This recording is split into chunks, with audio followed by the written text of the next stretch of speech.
161. Angron, the great demon of Khorne, blood sacrifice to the blood god. Axis nodded, and together with the Emperor, he flared into a shaft of golden light and descended onto the battlefield. Most of the gladiators had already been defeated and taken alive by Axis's gene seed offspring. Only one figure still fought on, Angron, a towering behemoth, axes in hand, roaring with bestial fury. At his feet lay more than a dozen of the Golden Knights' Legion.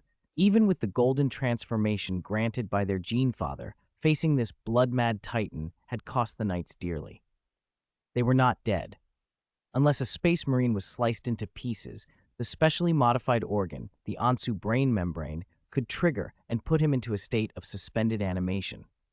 With the right stimulants from the Legion's apothecaries, those men could be revived. The fallen were quickly secured, and others stepped forward, initiating their ultimate transformations to contain Angron. Angron did not flinch at being surrounded by thousands of space marines, but the golden warriors pressing in on him were stronger than any opponent he had known. Now, as he raged, something else happened. His eyes turned blood red, and a crimson aura bled off him. The aura set the Golden Knights on edge, as if a lunatic war hunger gnawed at them. With a sudden burst of psychic pressure, the Emperor forced Angron to his knees. The beast bared his teeth and roared at the Emperor. "Axis," the Emperor said, frowning, "that red aura, it isn't right. It smells of Khorne." Angron's condition was wildly abnormal. The crimson mist about him was warp energy. Horns had erupted from his skull, and blood-like vapor seeped from torn flesh, condensing into grotesque skull shapes in the air. Several Golden Knights moved to bind the beast. "Don't get close," Axis warned, thrusting a hand forward. A filigree of golden light flared out and knocked back 3 warriors who had stepped forward. "Stand back! He's mutating!" As if to prove him right, 6 white bone spikes erupted from Angron's back. His bent spine shuddered with a sickening crack. A blood-red storm rolled out from him. His features contorted, teeth protruding, flesh twisting, and a terrifying warp force spilled into the field. The surrounding Golden Knights stared, unable to approach. Then an even more dangerous effect spread.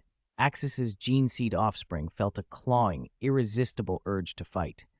Rage rose in their chests, an ancient, violent hunger. Some of the knights could not suppress it. Their hair flashed gold as they triggered golden transformation, at 5 times the ultimate intensity. Khorne's power was touching them too. Axis's own power was not born of the warp, and he knew the difference. Even if Khorne's taint inflamed them, his warriors could still be reasoned with. Using their augmentations, the Golden Knights forced down the bloodlust, extinguishing the transformation once their minds cleared. The crimson aura had almost ignited the fighting desire encoded in their genes, exactly as Axis himself had once felt when he first sensed Khorne. "Everyone, evacuate. Fall back several kilometers. No one approaches except Axis," the Emperor ordered, his face hard as he tightened the psychic restraints. Matters of chaos had to be concealed. Ordinary space marines were ill-suited to deal with it. Axis's men had done well, at least they still took orders. Others, more consumed by the blood rage, would have been lost. The corrupted figure in front of them screamed, now clearly altered by chaos. In a flash, Axis remembered the vision that had predicted his son. The prophecy had said this son would serve him for 100 years and would not be corrupted at first meeting. That was not what was happening. The Golden Knights obeyed instantly. They took their suspended comrades, hauled away the captured gladiators, and withdrew. A few conscious gladiators tried to resist, but were dragged off, bewildered. Why had their comrade, who had been fighting beside them moments ago, become this horror? Had the slave masters done something unspeakable to Angron? "Father-in-law," Axis said, his voice tight, "Angron must have been completely corrupted by chaos. With that transformation, he's becoming a demon prince." Kong Lao planned to claim Angron as a demon prince ahead of schedule? Axis suspected aloud. "No," the Emperor said, frowning. "This is not a demon prince. He is ascending into a Khorne greater demon." Angron's flesh was being denied and remade.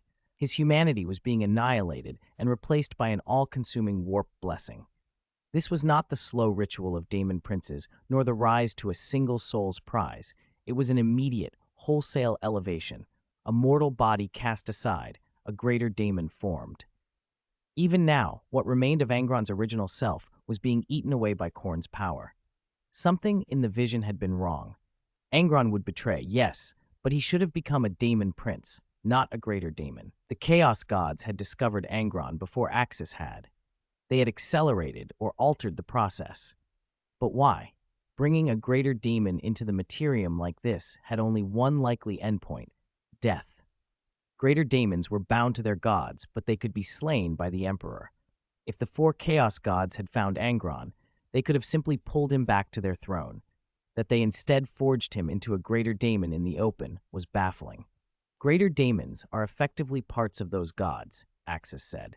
A mortal normally becomes a daemon prince at most.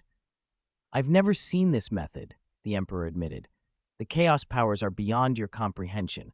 They did not usually manifest individual greater daemons in the Imperium like this, but that doesn't mean it is impossible. It did not matter what form Angron took. The Emperor could destroy him. Should I finish him? Axis asked. Greater daemons are tied to their gods, the Emperor warned. Their souls must be destroyed by particular means, otherwise their bodies reform and return to the warp. Fortunately, I possess a weapon capable of killing greater daemons. He drew his greatsword. Gold light flowed from the blade like living flame. Just then a voice wormed into Axis's head, a crude, wild whisper that set every instinct blazing. First meeting, hello Axis? Why pledge yourself to him? I can give you greater power.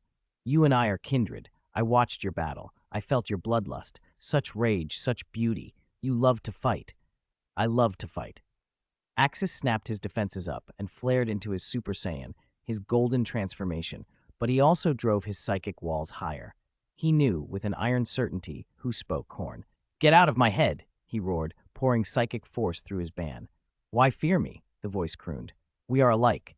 You love slaughter, so do I. You crave destruction, so do I. We share so much. Let me share my power. Bloodlust, fury, war. 1 in 62. Holy soul, blood god's desire. Axis's pupils contracted, and golden ki flared around him like a furnace. His Super Saiyan energy surged in a violent storm, blasting the blood mist away for dozens of meters. He felt a sticky will probing his mind, like a hot axe blade pressed to his temples. Khorne, you dog, Axis hissed, ice in his voice. Do you think I'd be moved by your crude temptations like Angron? I'm not the sort to be anyone's lackey. Haha, crude? Your anger proves the opposite. Look at you, battle lust blazing.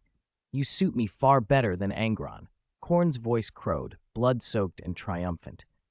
Axis sneered, his psychic will hardening into a blade that struck at the invading Link. I'm not your idiot champion. I like fighting, but I won't be owned by it. Saiyans relish battle, but they are not slaves. I fight because I want to, not because I bow to some god's whim. Chaos are nothing but scheming pyramid builders. Trust them, and you deserve to be burned. Axis drew his psychic power deep and circulated his ki through his body. The anger that Khorne fed him ebbed. Kong Lao's voice, no, the Emperor's, grew less intrusive, less tempting. Dominate? No, I liberate you. I let you reclaim your true self. Khorne's roar swelled as Axis's vision drowned in a sea of blood. Countless battlefield illusions flashed before him. Axis standing on a mountain of corpses, his foot on the Emperor's golden skull, a burning great axe in his hands, and behind him, billions of howling demons. This is your future. Don't kneel before that coward who calls himself Emperor. Take his head, make it your throne, bathe in warrior blood, pile skulls beneath you. Axis's lips curled into a savage grin, and his golden aura flared, vaporizing the blood sea illusion. That low-level crap won't work on me, blood god. Try something original. I don't like axes. I solve things with my fists. Who wants to bathe in blood or sit on a throne of skulls? I'm not a pervert. Honestly, Slanesh's temptations are at least more refined than yours. He scowled. Bathing in blood and building a skull throne wasn't glory, just sick. At least that sister has some style. Sure, she cuts you in the end, but she has a pleasure palace. Don't praise that bitch, Khorne snapped. She lies. I am no liar. I will truly bless my followers. And that purple monster, one day I'll rip his throat out. The warp shook with his roar. Axis kept bringing up things that poked at Khorne. He knew the blood god hated that purple pervert most of all, hated him even more than the golden big guy. Khorne wanted to seize that daemon prince first. He'd misjudged Axis's soul at first, thinking it weak and corruptible. But Axis's soul was stronger and purer than he'd expected, which only made corrupting it a greater prize. A golden halo of resistance began to glow around Axis's soul, pushing back Khorne's bloodied power. The Emperor, who had been about to kill Angron, noticed Axis's disturbance. Axis's sudden transformation and the blood-red mist leaking from him could mean only one thing. Khorne was trying to claim this human hope.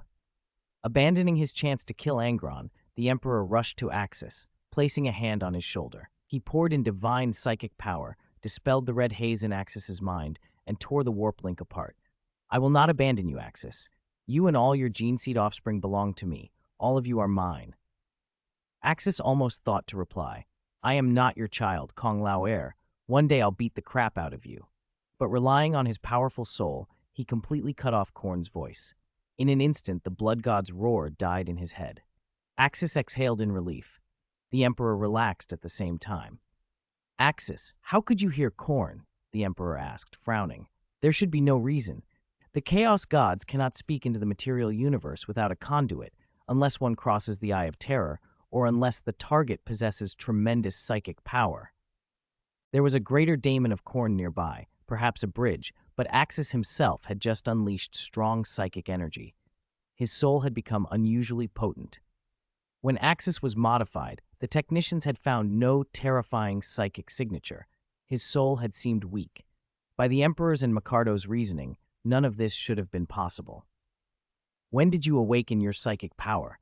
Why is your soul so strong?" the Emperor demanded, doubt heavy in his tone. Axis gave the answer he'd prepared long ago.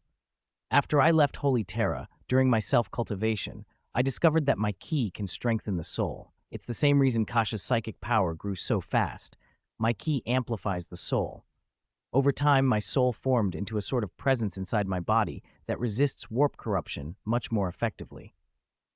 Some of the Emperor's questions eased. No wonder Axis's psychic power had spiked.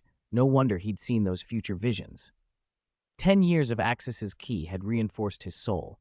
The soul had been present all along, internal to his body, so Micardo and others hadn't detected it. "There must be a warp artifact nearby," the Emperor said, frowning.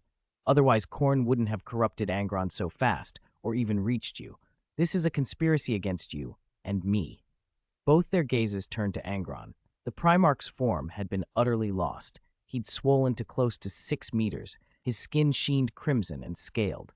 His twin axes had fused into a massive brass blade. Bone spurs sprouted along his spine like wings. Daemon horns glinted blood red from his head.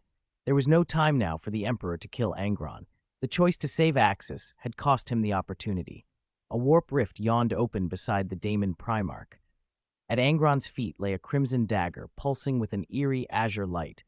That power belonged not to Khorne, but to another Chaos God. It wasn't only Khorne acting. Some blue birdman had interceded, and Angron tumbled fully into the warp. Before he vanished, the Emperor swung his golden greatsword, sending a blade of radiant energy that struck Angron. The scream that rose from the demonized Primarch was pained. The strike would leave a permanent wound, an ache that, if later reopened, could be fatal.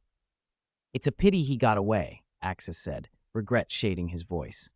Had the Emperor not intervened for him, Angron would not have escaped. "We will finish him later," the Emperor replied coldly and without wavering. The first Primarch to fall completely to chaos had been born. Axis had now officially appeared on the radar of the Chaos Gods. Khorne would not let him go. "Father," Axis said, looking at the Emperor, "what do we do now?" "The 12th Primarch has rebelled. We must replace the 12th Legion's gene seed immediately. Their gene father's corruption will spread to his gene seed offspring." The Emperor's expression was grave. Because they originate in the warp, the Primarch and his child soldiers share a strange bond. That link can make the gene seed offspring obey their corrupted gene father unquestioningly. If Angron reunites with his sons, the result will be catastrophic. I estimate more than half the Warhounds could be taken by chaos. "They should arrive tomorrow," Axis said. "We'll replace all their gene seed then." "Axis, you must be careful from now on. The Chaos Gods have set their sights on you." The Emperor's voice was quiet but hard. More troubling to the Emperor was whether the visions Axis had seen were real prophecy or manipulation by the Chaos Gods. He found himself doubting even the authenticity of the Great Heresy. Could the corruption of the Primarchs and the stories of betrayal be part of a plot to drive a wedge between him and his sons?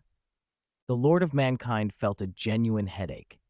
The futures he had seen were diverging into two incompatible paths. In one, Angron fell and became a Daemon Prince of Khorne. In the other, Angron led the 12th Legion for a century, enforcing brutal laws like decimation and even slaying a custodian after returning to his ship. Now that Angron had already become a great daemon, the latter future could no longer come to pass.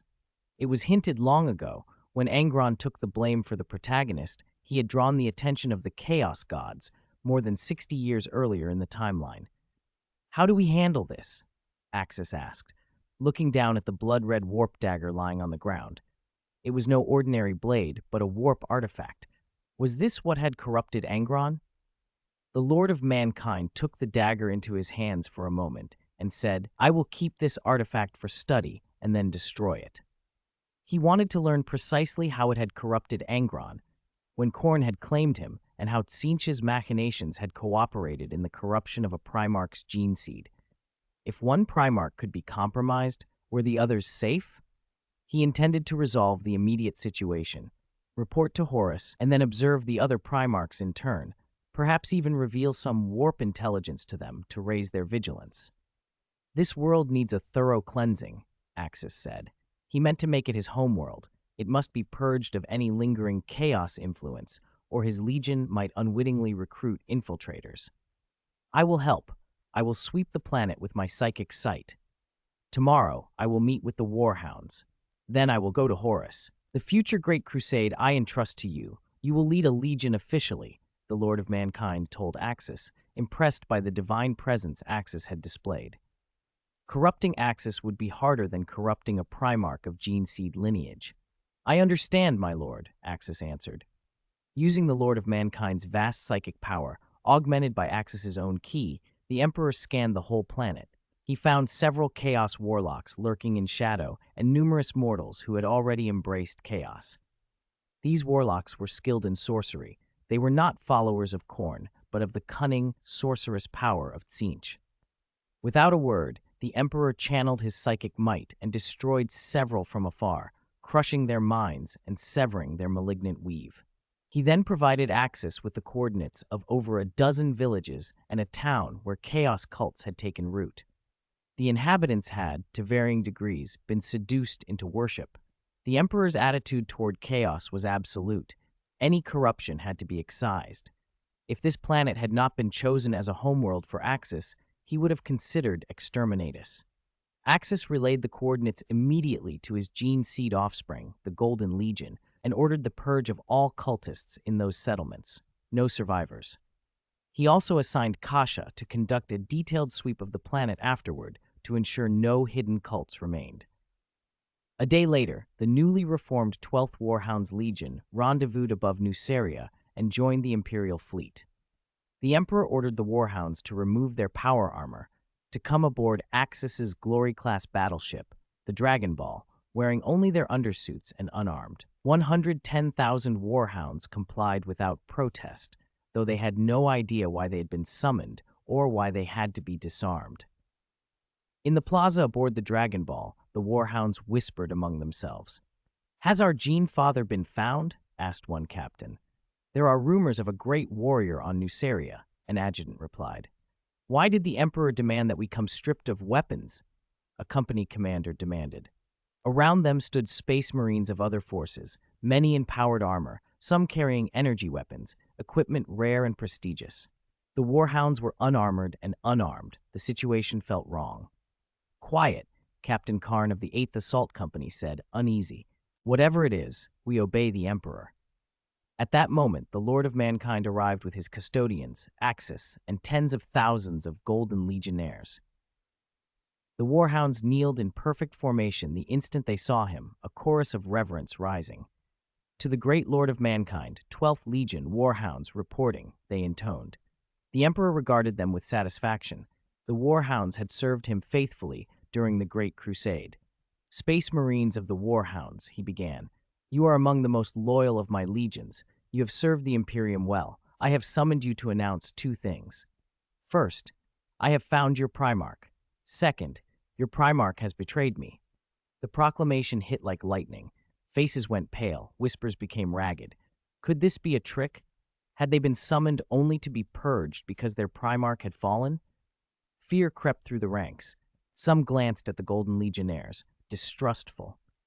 "Be silent," the Emperor said, soothing them with a wave of psychic calm.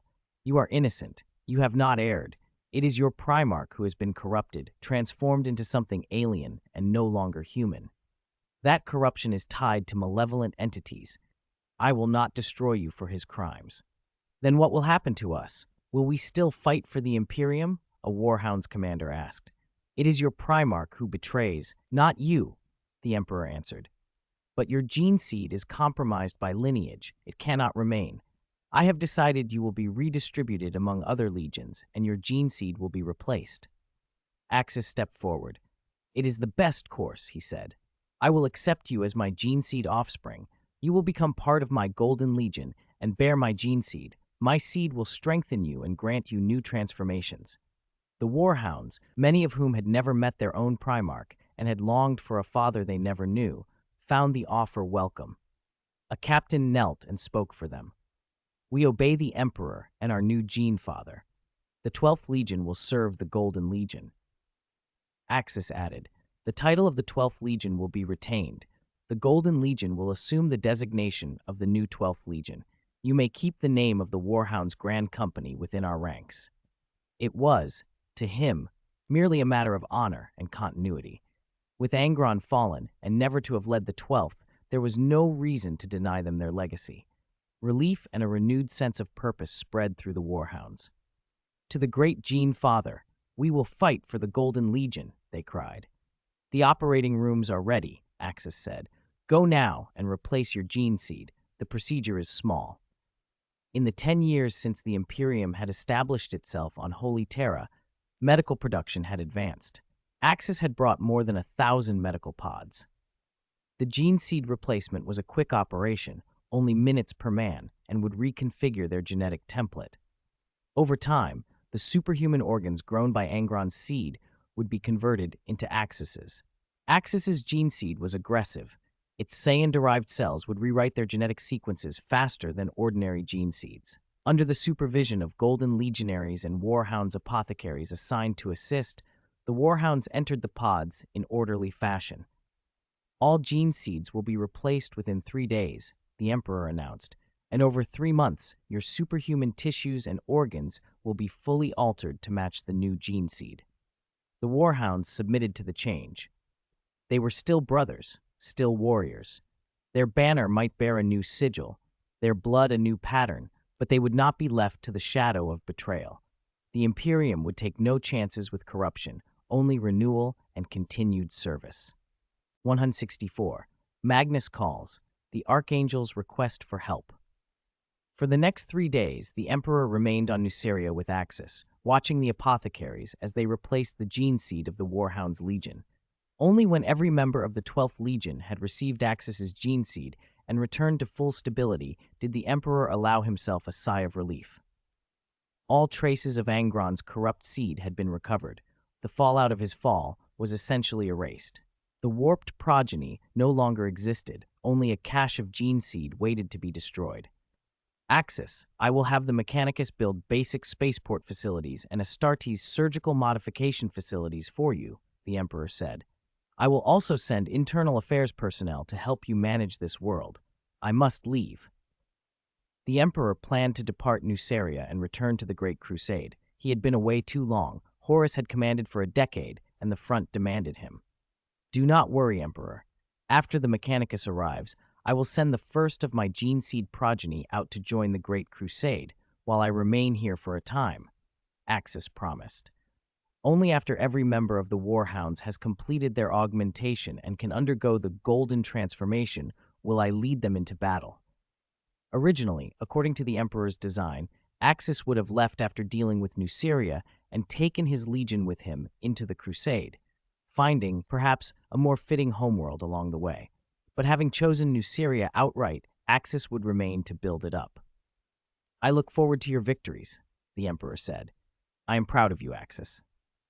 Axis had spent nearly 30 years campaigning alongside Russ. His combat experience was vast, and many veterans from the Space Wolves served among his warriors. With the Warhounds added, Axis's legion now numbered over 210,000, only marginally fewer than the Dark Angels, 250,000, and roughly on par with the Ultramarines. The Dark Angels had been badly weakened in the Third Zadin War, and Guilliman had received portions of the 11th Gene Seed, which helped the Ultramarines swell past 250,000. With the resources of Ultramar and its 500 worlds, the Ultramarines could expand their numbers whenever they wished.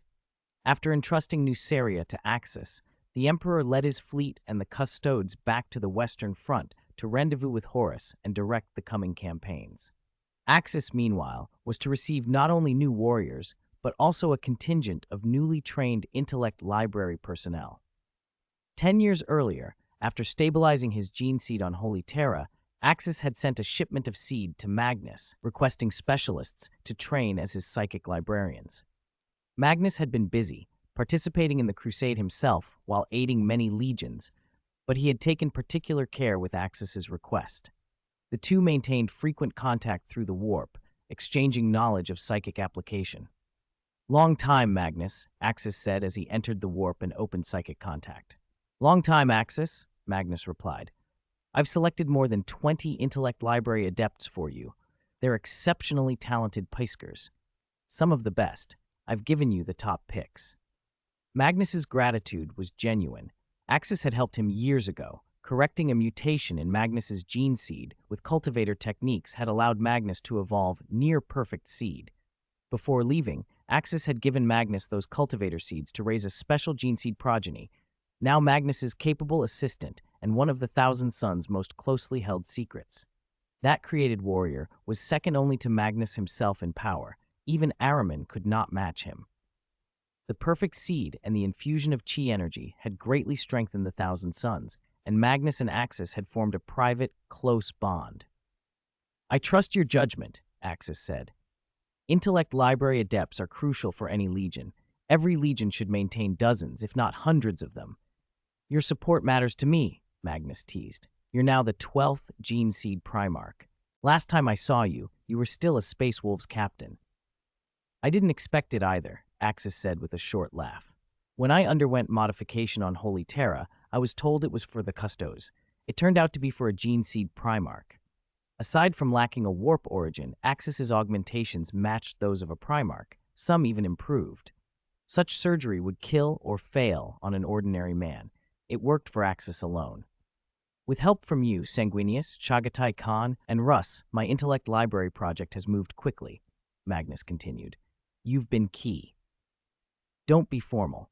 Just make sure you support the adepts well when you train them," Axis said. "Have any of your progeny shown flesh mutations in recent years? And that blue bird man, has he bothered you again?" "Your adepts were personally trained by me. I chose only the most powerful and stable psychers," Magnus answered. "As for flesh mutations, yes, we've seen them over the years, but with chi energy infusion, the mutation halts immediately." He sighed. No fully transformed progeny had emerged, but early symptoms had appeared among some.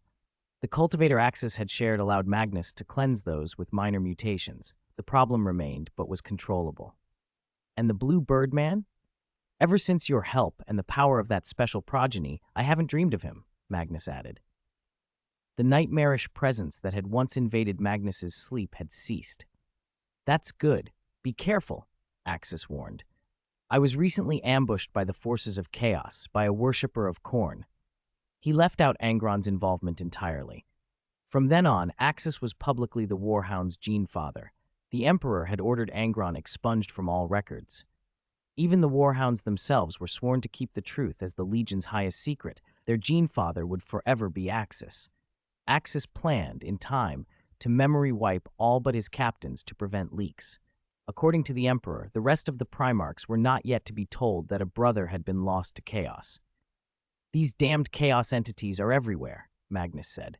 "Be vigilant. By the way," his tone shifted, "I'm communicating with you not only about the intellect library.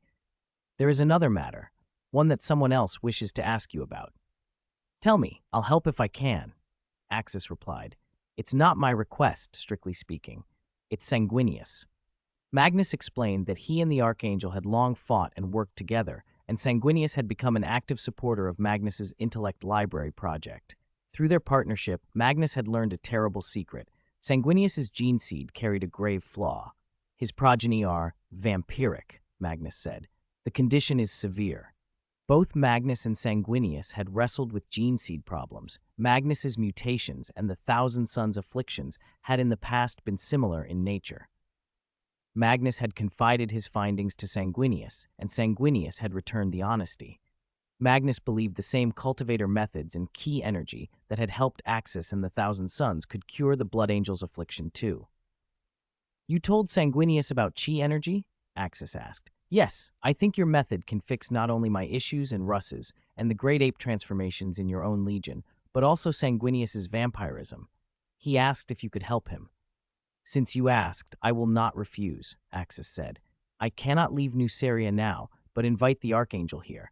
Let him come and I will see what I can do.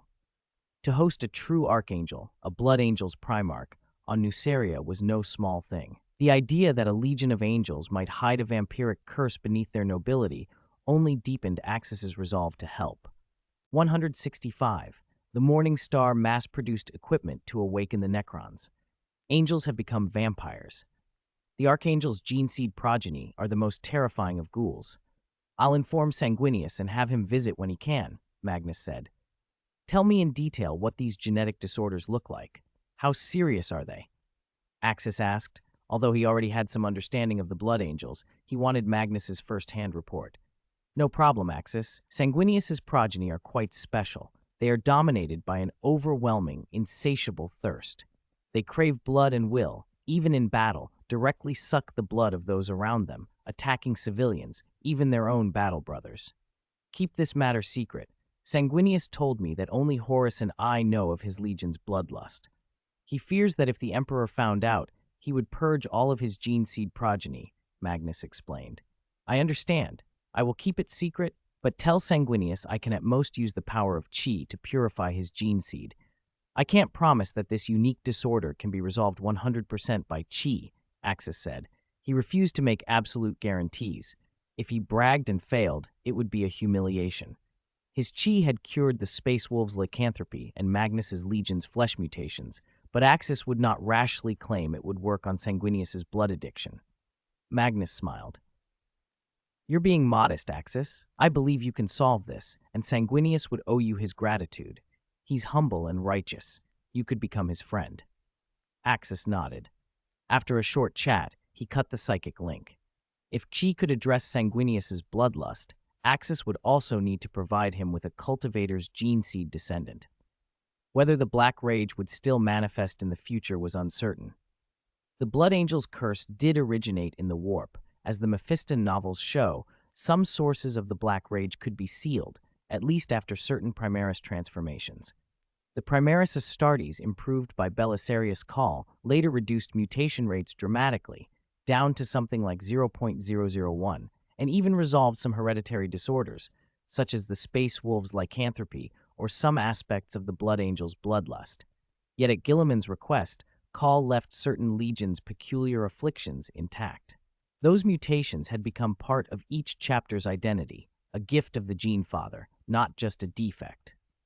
Remove them, and a Blood Angel or Space Wolf might as well be an Ultramarine in all but name. 10,000 years on, Guilliman had no easy choices.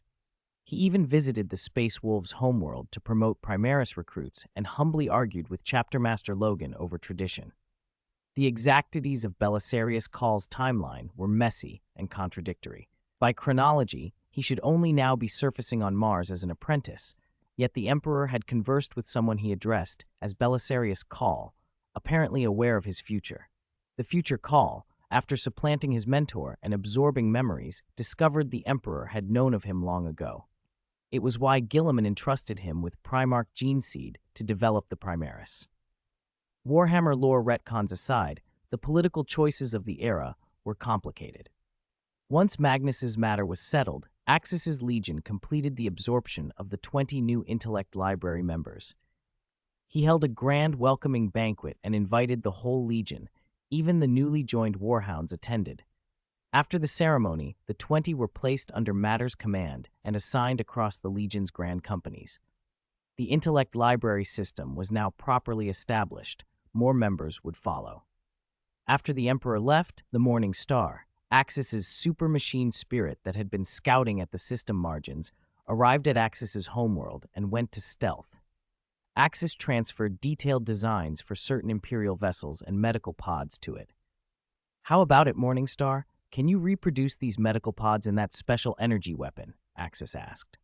The Imperium could replicate medical pods, but production had been glacial, only a little over 1,000 units in 10 years. After the gene seed implantations were complete, the Emperor had left Axis only a few dozen spare pods, taking the rest for distribution among the legions. Axis had no choice but to task his machine spirit with replication.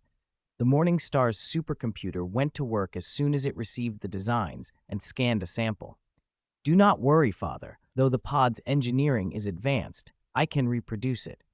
Given sufficient materials, I will make as many as you require." The pod structure was not beyond sophisticated manufacturing. The Morning Star, with complete mastery of metal and machine, could handle it. He found the Mechanicum's production rates puzzling, such devices restricted to sergeants, adjutants, company commanders, even Primarchs, while ordinary mortal troops still used las weapons. "I can also reproduce the energy weapon," the Morning Star added. "It will take time to analyze and set up a production line." "Establish 2 production lines immediately," Axis ordered. "One for the medical pods, one for the energy weapons. I want one of those energy weapons for every member of my legion." "Mission acknowledged, Father," the Morning Star replied. Axis was satisfied, then approached a giant iron sarcophagus. Inside lay a time Necron of the Amonk dynasty, a green-boned undead machine kept in stasis since its capture and personally guarded on Terra by Kasha and Axis. Only with the Emperor gone did Axis have time to deal with it. The Morning Star was the only place suitable for such work. "Morning Star, activate all ship defenses," Axis ordered. The great vessel sounded alarms as powerful shields folded across its hull. "Defensive measures at maximum," the Morning Star confirmed. Axis released the Necron's stasis field. The green skeleton's eyes flared open. It lunged for its time staff and hourglass, desperate to escape, but tore at empty air. Axis wasted no words. He seized the Necron by the neck and hauled it out of the sarcophagus. "You insignificant creature, let go! Do you understand what you have done? The Amonk dynasty will not spare you." The Necron rasped, struggling but unable to free itself from Axis's grip. Axis snorted and refused to bargain. He pressed a hand to the metallic skull. His eyes shone with gold as he channeled psychic power, blending it with chi and focusing the force through the Soul Archangel's ring. The same method he had used to convert the Super AI Morning Star now flowed into the Necron. Golden energy poured into the ancient living metal, seeping into its crevices like molten lava. The green flame flickered violently beneath Axis's palm. "Father, it is activating a self-destruct protocol," the Morning Star warned. A pulsing green light ignited on the Necron's head, the Amonk dynasty's encryption responding with panic. The self-destruct routine triggered whenever a Necron endured an irresistible data intrusion. It was a last resort measure designed to prevent the dynasty's secrets and information from being plundered by other civilizations. 166. Transformation completed. King Vegeta's private collection. The Necron's energy core in his chest began to overload.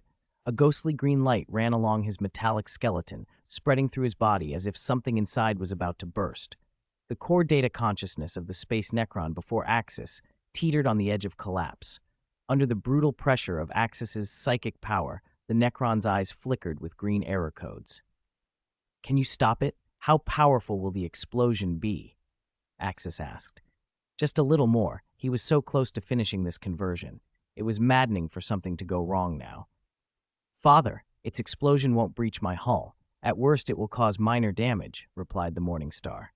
"I can temporarily suppress its self-destruct routine with a data flood, but not for long. You should deal with it quickly. Otherwise, let its nascent machine spirit purge the protocol from within." A time, Necron's detonation was still dangerous. It could not annihilate the Morning Star, but it could hurt it. The ship's main control sent out a data cable and latched onto the space Necron. The Morning Star spun up its supercomputer, forming a powerful logic chain to counter the self-destruct routine. The data link drove the Necron's core into a logical dead loop. His body twitched as green electronic sparks danced in his eyes. His core logic corrupted. Something unexpected happened. The rebirth protocol, deep in the Necron's architecture, began to stir, as if called by some foreign influence. Faint fragments of a soul gathered, and guided by Axis's psychic force, started to coalesce into a kind of machine spirit body. When that strange soul form completed, a golden light burst from the Necron, washing out the original green. The mysterious self-destruct routine was purged and overwritten. After finishing his rebirth, the Space Necron scrubbed his self-destruct and the rebirth directives. He had acquired self-will. By the rebirth protocol's standards, his original chassis was now flagged as destroyed. The Tomb World should fabricate a new body and inject his backed-up data into it. But the Dynasty's Tomb World had been annihilated. There was no world to spawn a duplicate. Moreover, he would not allow such a resurrection. Activating the rebirth would create a new backup, effectively duplicating him. He had just given birth to his own soul and become an independent entity. What an incredible feeling. I have found my soul, though it is not a soul as you understand it, the Necron intoned, bowing to Axis.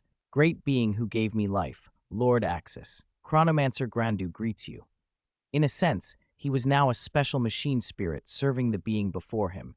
He had self-awareness and a soul, but he was also bound to Axis. Still, Necron pride died hard. He refused to call Axis Master. Call me Lord Axis, Axis said. Are you resurrected, or is this something else? Strictly speaking, I was born today, Grandu answered. I was born from this Space Necron's chassis and the memory matrix of the Chronomancer called Grandu. Combined with your psychic power and that strange energy called Ki, I am a new life. I am neither Necron Tyre nor a typical Space Necron. So he wasn't a mere resurrection, just a new life that carried someone else's memories. Do you intend to keep the name Grandu? Axis asked. I do. My core is built on his memories. I will continue as Grandu, he said. What matters to me is what you can do, Axis said bluntly. Can you produce living metal? Can you give me Space Necron technology? Living metal is extremely difficult to produce, Grandu replied. It's one of the most tightly guarded secrets of the Necron Collective. Only a full Tomb World can refine living metal, a Necron Overlord's Tomb World, or at least a small Pharaon's. You also need the Tomb World's highest authority to grant access. So, I have to conquer a Tomb World and wrest authority from an Overlord? Axis asked. It's far more complicated. You must obtain the Tomb World's highest authority root. If you occupy the Tomb World, could I help you access it? Axis pressed. Grandu let out a rueful laugh and pointed to himself. Look at me. To all Necrons, I am a monster wearing a Necron shell. Where others glowed green, his core glowed gold, a glaring oddity among the green skeletons. I am not in any position to claim Tomb World authority. An Overlord is not trivial to deal with. You don't seem very useful then, Axis said, rolling his eyes. I still have value. Grandu protested. I remember much about war. I participated in the war in heaven. 60 million years ago, I know the Titan, the old ones, many cosmic mysteries. I can be your counselor on military strategy, galactic history, and cosmic anomalies. Axis cut him off. Enough talk. I'm giving you your first mission now. Fail it, and you have no use to me. I will eliminate you. No, Grandu hastened to reply. I do have something to offer. I understand phase shift teleportation. I can design special teleportation equipment for you, not psychic teleportation, but the Space Necron phase shift method. Stop the chatter, Axis said. He produced a compact spatial safe, King Vegeta's safe, the only thing he'd brought intact from the Dragon Ball world that he hadn't yet used. Open this. Do not damage anything inside. Put it down for me to inspect, Grandu said. He had inherited the Chronomancer's data. A safe was nothing to him. The Necrons had pushed physical universe tech to extremes: star collapse, black hole manipulation, time and space control, intergalactic comms, hyperspace travel. There was little the Necrons could not do. Grandu's eyes cast two beams as he scanned the device and ran analysis. A few minutes later, he spoke. It's a spatial device, but its security is crude. Any civilization at a mature technological level could make this. The spatial folding compresses internal volume, civilian-grade storage. The lock is a simple numeric password. With time, you could open it yourself. Axis snapped. Open it. Now. And don't harm anything inside. Grandu pressed a few sequences. The password cracked. No biometric checks, no advanced encryption. With a soft click, the safe unlocked. Axis opened the folding mechanism and released the contents into the hall. The first thing to emerge was a circular ship, roughly 30 meters across, a true flagship. It was a top-tier vessel from Frieza's Legion, reserved for leadership. Its flight speeds are the common eyeball-shaped scout pods, and it housed an advanced hyperspace engine. It came with powered battlesuits and energy weapons, far superior to Axis's own eyeball ship. Next, in a massive box, Axis found several oversized sniper rifles, each nearly 2 meters long. He remembered the old record.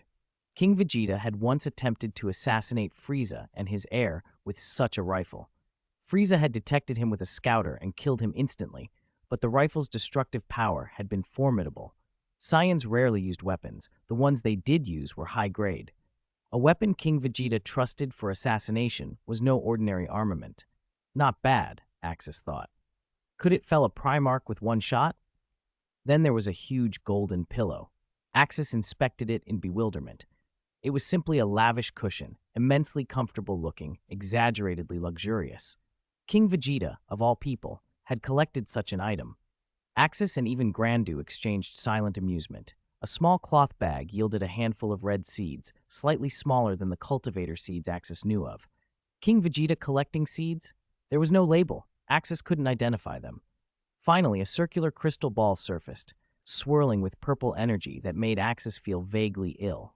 Above it lay a round button device, some kind of communicator. Axis checked the item description, and his eyes widened in stunned disbelief. He broke into a cold sweat.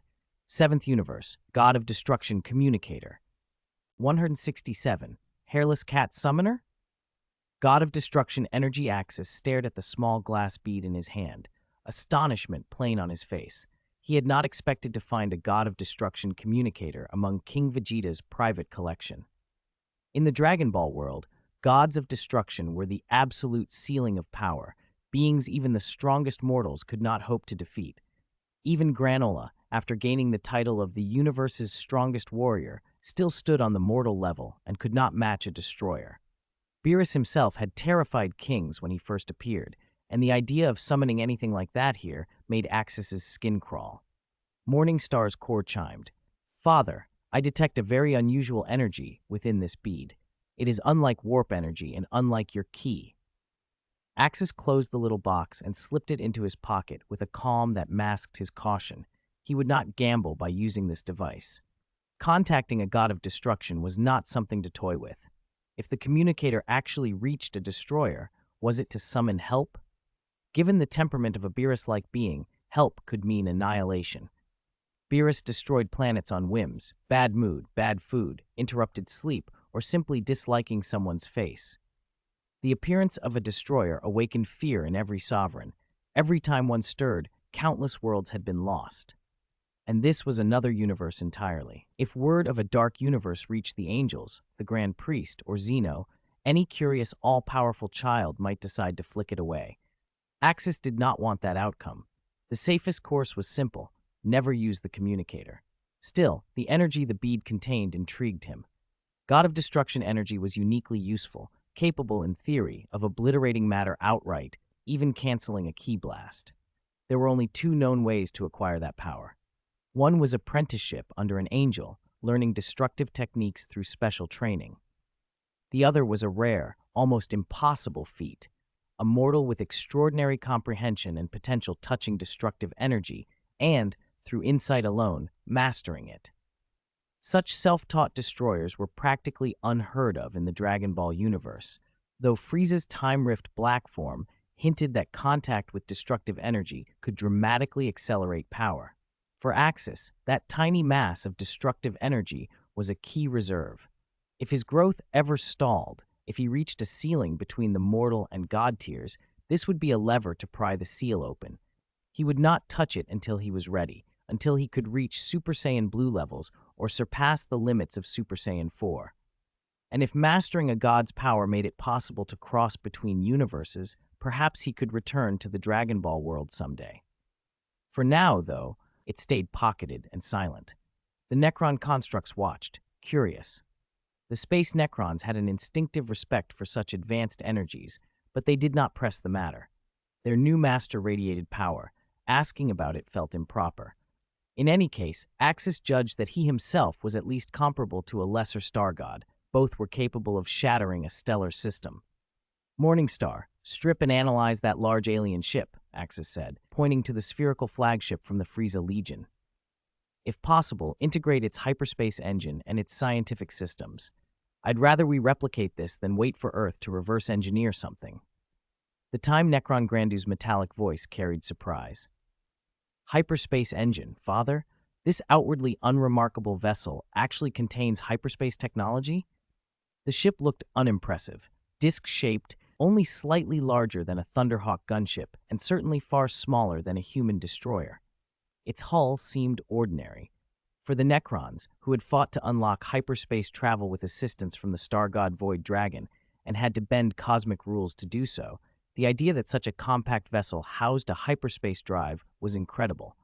Size does not determine capability, Axis said. It's a flagship. It's fully equipped. Those medical pods are originals, not Mechanicus copies. The weapons, the suits, everything is superior to what the Mars Mechanicum replicates.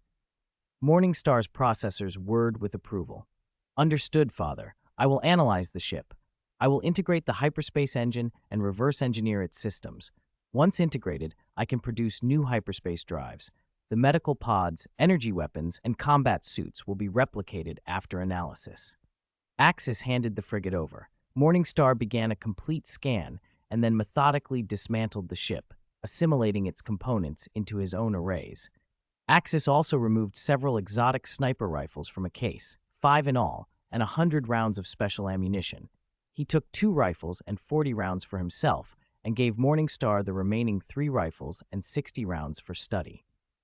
If the weapon could be mass-produced, it would be invaluable. Replicate those 3 rifles as well, Axis instructed. Leave it to me, Morningstar replied. King Vegeta had believed these arms could threaten Frieza. That gave them credibility. Axis wondered how they would fare against his current self. He was confident he could defeat the Great King in his present state. He could already access Super Saiyan and cascade up to Super Saiyan 3, so testing the rifles on himself would be pointless and reckless. Better to try them on something truly massive, an Orc warboss, a Tyranid tyrant, or one of those Chaos Greater demons, if he could find one. After dealing with the ship and the weapons, Axis turned his attention to the small red seeds he had taken from King Vegeta's collection. They were peculiar. Were they the seeds of a new cultivator, some kind of growth catalyst? He examined them closely, wondering what other secrets this universe still held. 168, Spirit Tree Seed, Fruit of the Gods? At first glance, the seed wasn't like any cultivator seed Axis knew. Cultivator seeds were round and green. This one was dark red, shaped more like a melon seed. It was clearly a different species. Axis thought for a moment, then ordered the Morningstar to prepare a spacious underground chamber immediately. He had the ship bring in a great deal of fertile soil and a large quantity of nutrient solution. Why waste time arguing about it? Try it and see. If it wasn't a cultivator seed, it wouldn't germinate. The Morningstar moved fast. Within minutes, the underground lab was stocked with everything Axis asked for. He left a time Necron in the experimental cabin to study the phase-shifting equipment he'd mentioned, but he didn't relax his vigilance over the space Necron, despite having bound that being's soul to him. You could never be too careful with skeletons, Axis thought. Surveillance would remain strict and continuous. He even intended to train 2 special cultivators to garrison the ship. The Morningstar could operate autonomously, but extra defenses would never hurt.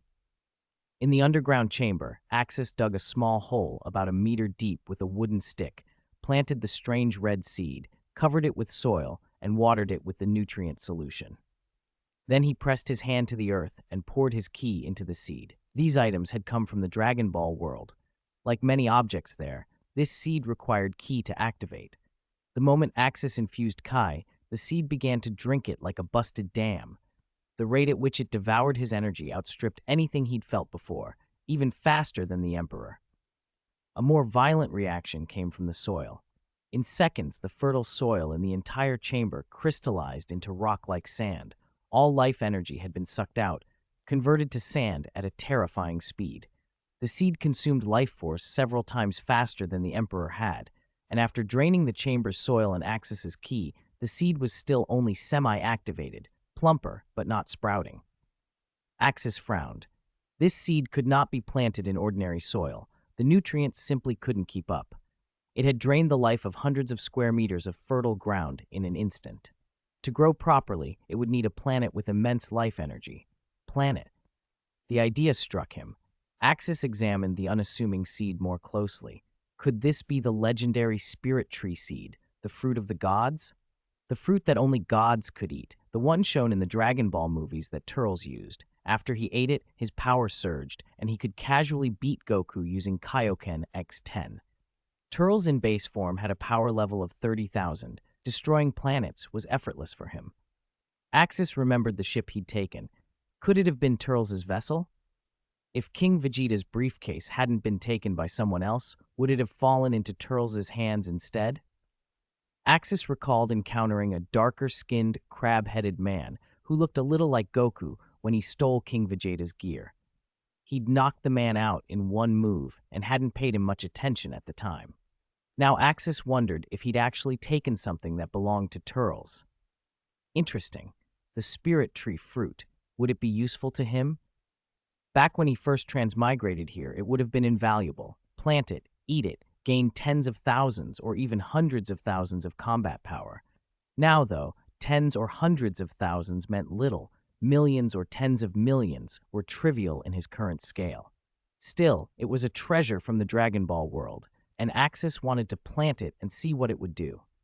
Dragon Ball drew heavily from Journey to the West, and the spirit tree fruit clearly echoed that tradition. The Queen Mother's peaches, the ginseng fruit, divine fruits that conferred power and longevity.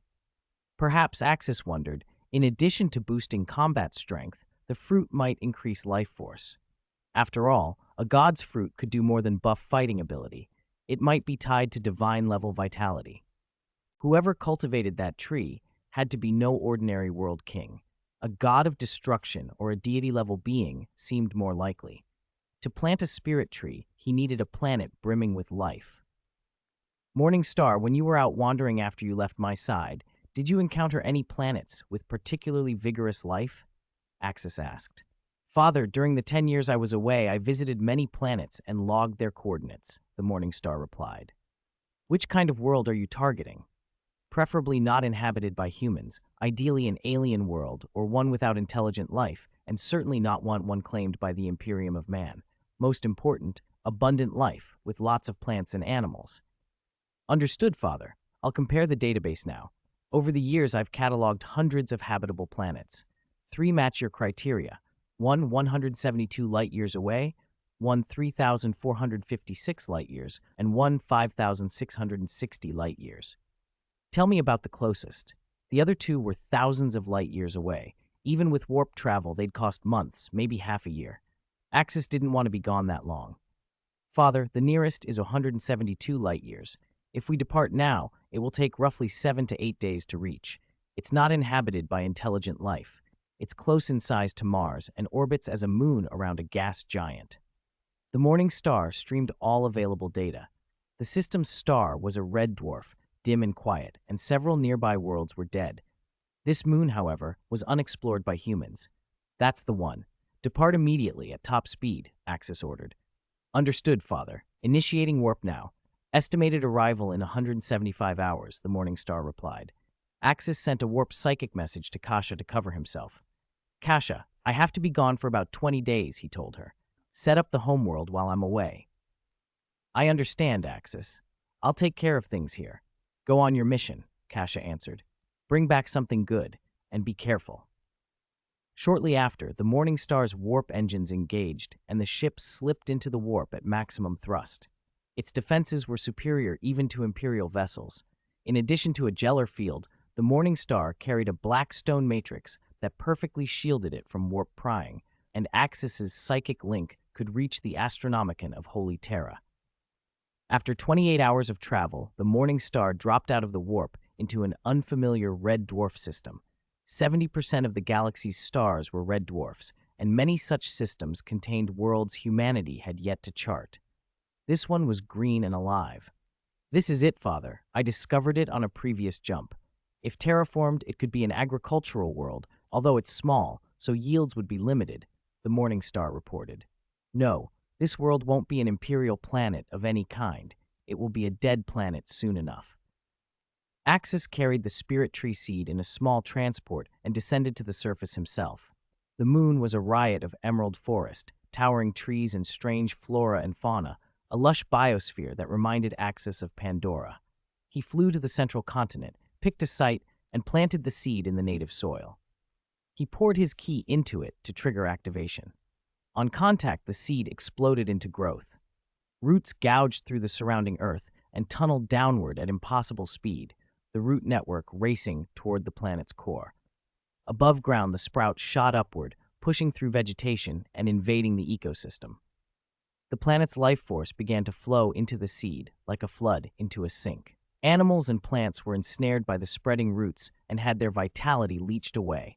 The whole world was being consumed. Axis hovered above and watched in cold silence as the planet met its doomsday. 169. Plant the spirit tree, which produces magical fruits containing immense life energy. When the spirit tree took root, it did so violently. Its root system raced through the planet, burrowing through crust and mantle and reaching the core within minutes, drawing the world's life essence out into itself.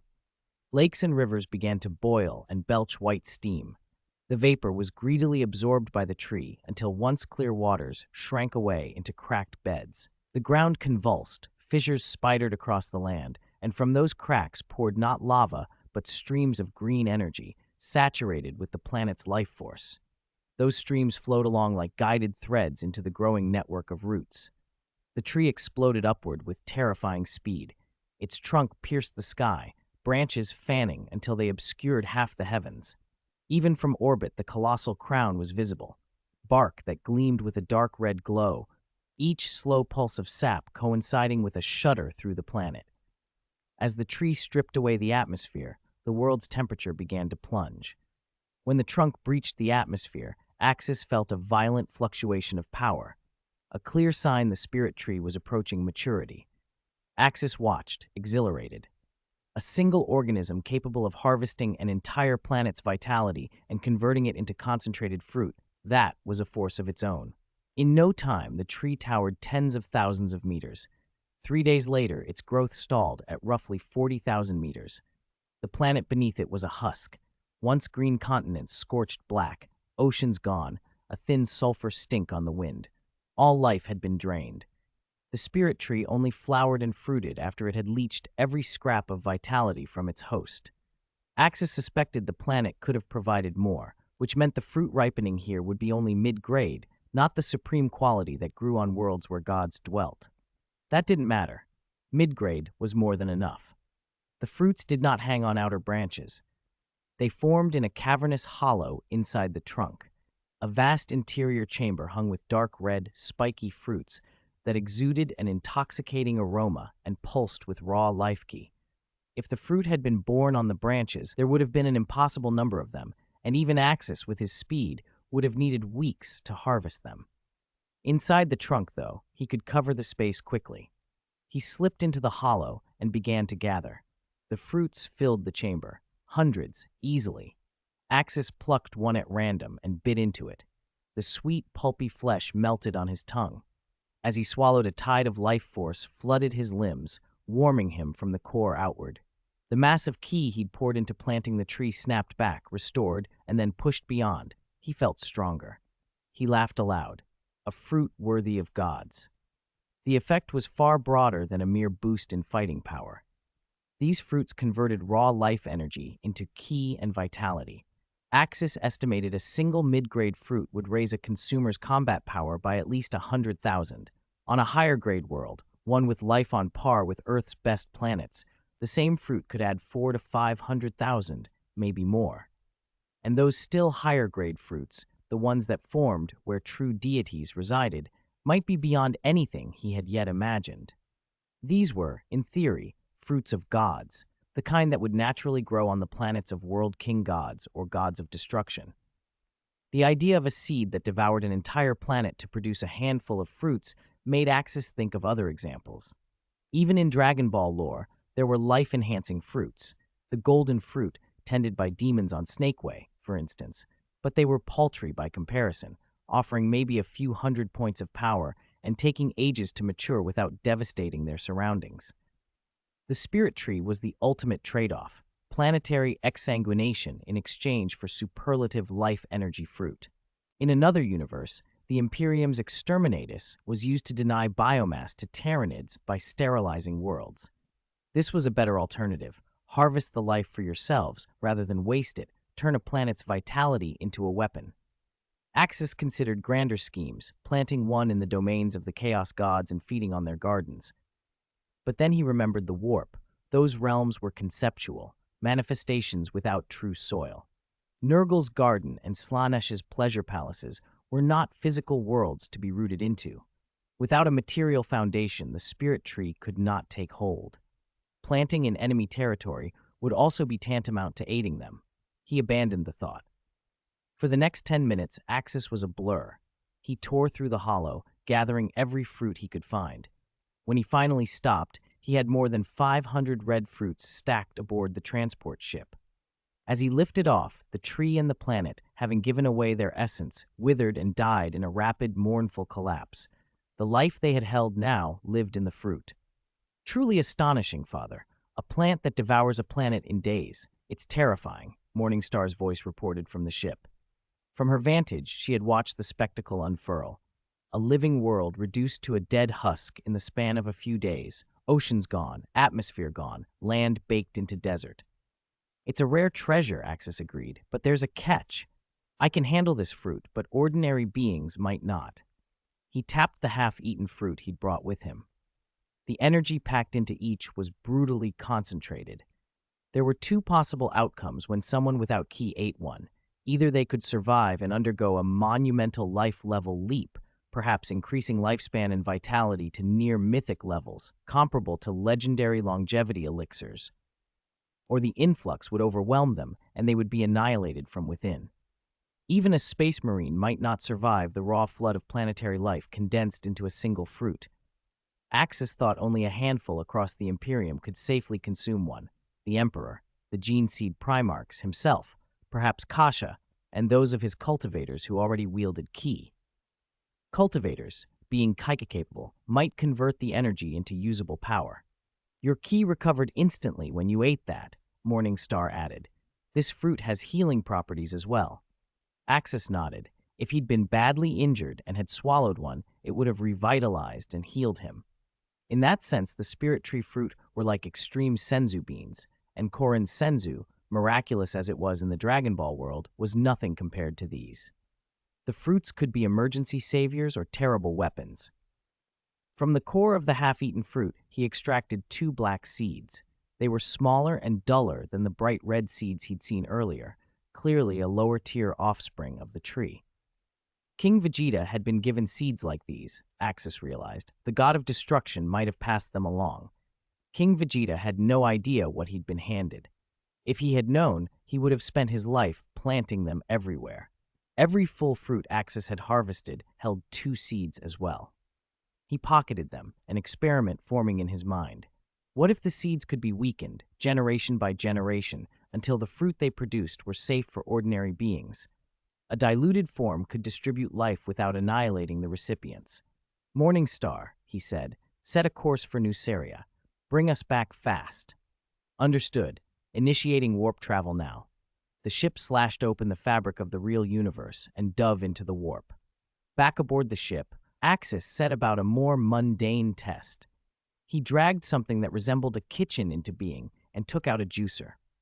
He split another spirit tree fruit, removed the 2 black seeds, poured the pulp into the juicer, added water, and whirled it into a diluted nectar. The life energy of a single fruit was overwhelming raw, but diluted with water, it could be sipped safely by an ordinary person. It would be weaker, of course, but usable. The old simple solutions were sometimes the best. Axis smiled as he sealed the diluted juice for testing. The future possibilities for healing, for empowerment, even for controlled distribution were suddenly very real. 170. Enhanced. The effect of the watered-down spirit tree juice. The spirit tree fruit tasted incredible, impossibly sweet, its aroma filling the air with each bite. Juiced, it should be just as good. Axis could use his chi to strengthen his gene seed progeny directly, but doing it personally or relying on other cultivators was slow and cumbersome. Beyond eating and sleeping, Axis could only buff a few dozen people a day at most, and to reach a sustained 20 to 30% improvement would take 1 or 2 months of continuous strengthening. Mortal cultivators were even slower and less effective. If a diluted version of this mental tree juice could be given to his gene seed offspring, it would change everything. From a single spirit tree fruit, Axis had extracted about 500 milliliters of juice and carefully diluted it down to 1/10 concentration. He tested concentrations until he was sure it was safe for his space marines to consume. He planned to take the more concentrated doses back to Nuceria and trial them on the gladiators there. The gladiators were mortals, but far better conditioned than ordinary humans and made for a good test pool. Axis still had over 500 fruits in storage and 4 defective black mental tree seeds he intended to plant. Even if those trees turned out malformed, their fruit could still be used as a strengthening ration for mortals and for secondary use with his gene seed troops. After 8.5 days of warp travel, Axis's ship reappeared above Nuceria. Including the time spent planting the mental tree and the round trip, he had been away for 21 days. He ordered the Morning Star to cloak near the planet and to begin a slow analysis of the hyperspace engine, the combat suits, and the energy weapons. Then, he returned to the Legion headquarters, still under construction, carrying his sniper rifle, the harvested spirit tree fruits, and the diluted juice. The Mechanicus teams had arrived in force and were already beginning to transform Nuceria. Kasha had deployed Axis's gene seed progeny across the planet to suppress rival factions while the infrastructure work proceeded. On his return, Axis and Kasha appeared before the assembled gene seed warriors. He delivered a brief speech and then withdrew to his quarters. "You're back just in time, Axis. So what did you bring?" Kasha asked, eager. "I'm very interested." Axis produced a single red fruit and handed it to her. "I brought something good," he said. Kasha looked it over, incredulous. "You were gone more than 20 days, and you brought back a fruit?" "It's called spirit tree fruit, the fruit of gods, if you like. It's full of life energy. If an ordinary person could digest one of these, they could theoretically live 10,000 years, maybe 20 or 30,000. Axis smiled. "Try a bite." Kasha sniffed the fruit and felt a pleasant tremor run through her. The fatigue of managing planetary affairs seemed to melt away. Still skeptical, she took a small bite. The flesh was tender and smooth, dissolving on her tongue. The flavor was exquisite. The moment she swallowed, a massive surge of life energy swept through her body. It felt like a cleansing force, exhilarating and indescribably comfortable. She opened her eyes and felt stronger, not by a little, but dramatically. Her physical quality had at least doubled. Bearing in mind that she had already been strengthened by Axis's chi for decades and was far beyond a normal space marine, the fruit elevated her still further. She estimated she was no weaker than the custodes, perhaps a touch stronger. "Where did you get something like this?" Kasha asked, stunned. "How many are there? Was there only one?" "It's something I brought from home and cultivated," Axis said. "I have more than 500. You should take 1 bite a day and finish one in 7 or 8 days. After that, your physical quality should reach Primarch level." "Primarch level?" Kasha's eyes widened. "Do you mean I could create my own gene seed progeny, a legion of Astartes?" "You're thinking too ambitiously," Axis said, cutting her off gently. "The fruit is potent and can push your physical quality toward a Primarch's level, but you're not a gene seed Primarch. You won't suddenly be able to produce Astartes gene seed. This strengthens you. It doesn't change what your genetic lineage is able to create." Kasha's face fell a little, but her excitement returned. "Still, it's incredible. I plan to dilute this juice and distribute it to my gene seed progeny," Axis said, producing a bottle of the reddish liquid. "This is the concentrate I prepared." Kasha laughed outright at the sight. "You juiced it and diluted it with water?" That's so absurd and so practical. Of course, that's what you did. Axis nodded and summoned 10 veterans from his Golden Legion, former space wolves who had later adopted his gene seed enhancements. They had already been strengthened by Axis's chi and were roughly 30 to 40% stronger than ordinary space marines. He also called 10 new recruits, regular original space marines, who'd only undergone the standard golden transformation. Axis placed 20 cups on a table and poured about 5 milliliters of the red liquid into each. This is an oral strengthening agent. Drink it and report what you feel, he instructed. He wanted to see the effect of a small dose first. If 5 millimeters produced reliable enhancement, one fruit, properly diluted, could potentially strengthen hundreds of soldiers. In his estimates, one fruit might be enough for 200 men, 10 fruits for 2,000, 100 fruits for 20,000. For a 200,000-strong legion, he'd only need about 1,000 fruits. Yes, great Gene Father, the 10 veterans replied, saluting Axis before they each drank their cup. Almost immediately, each veteran felt life energy weave through his body, beginning to thicken muscle and harden tissue. Their muscles swelled, veins stood out, and a fresh, palpable power rolled through them. Great Gene Father, I feel incredible, Odoro said. My physical quality, it's increased dramatically. I'd say I'm 2.5 times as strong as an ordinary space marine. It's like a twofold increase, another Golden Legion captain agreed. If I activate my golden transformation, I think I could sustain a 5-fold limit.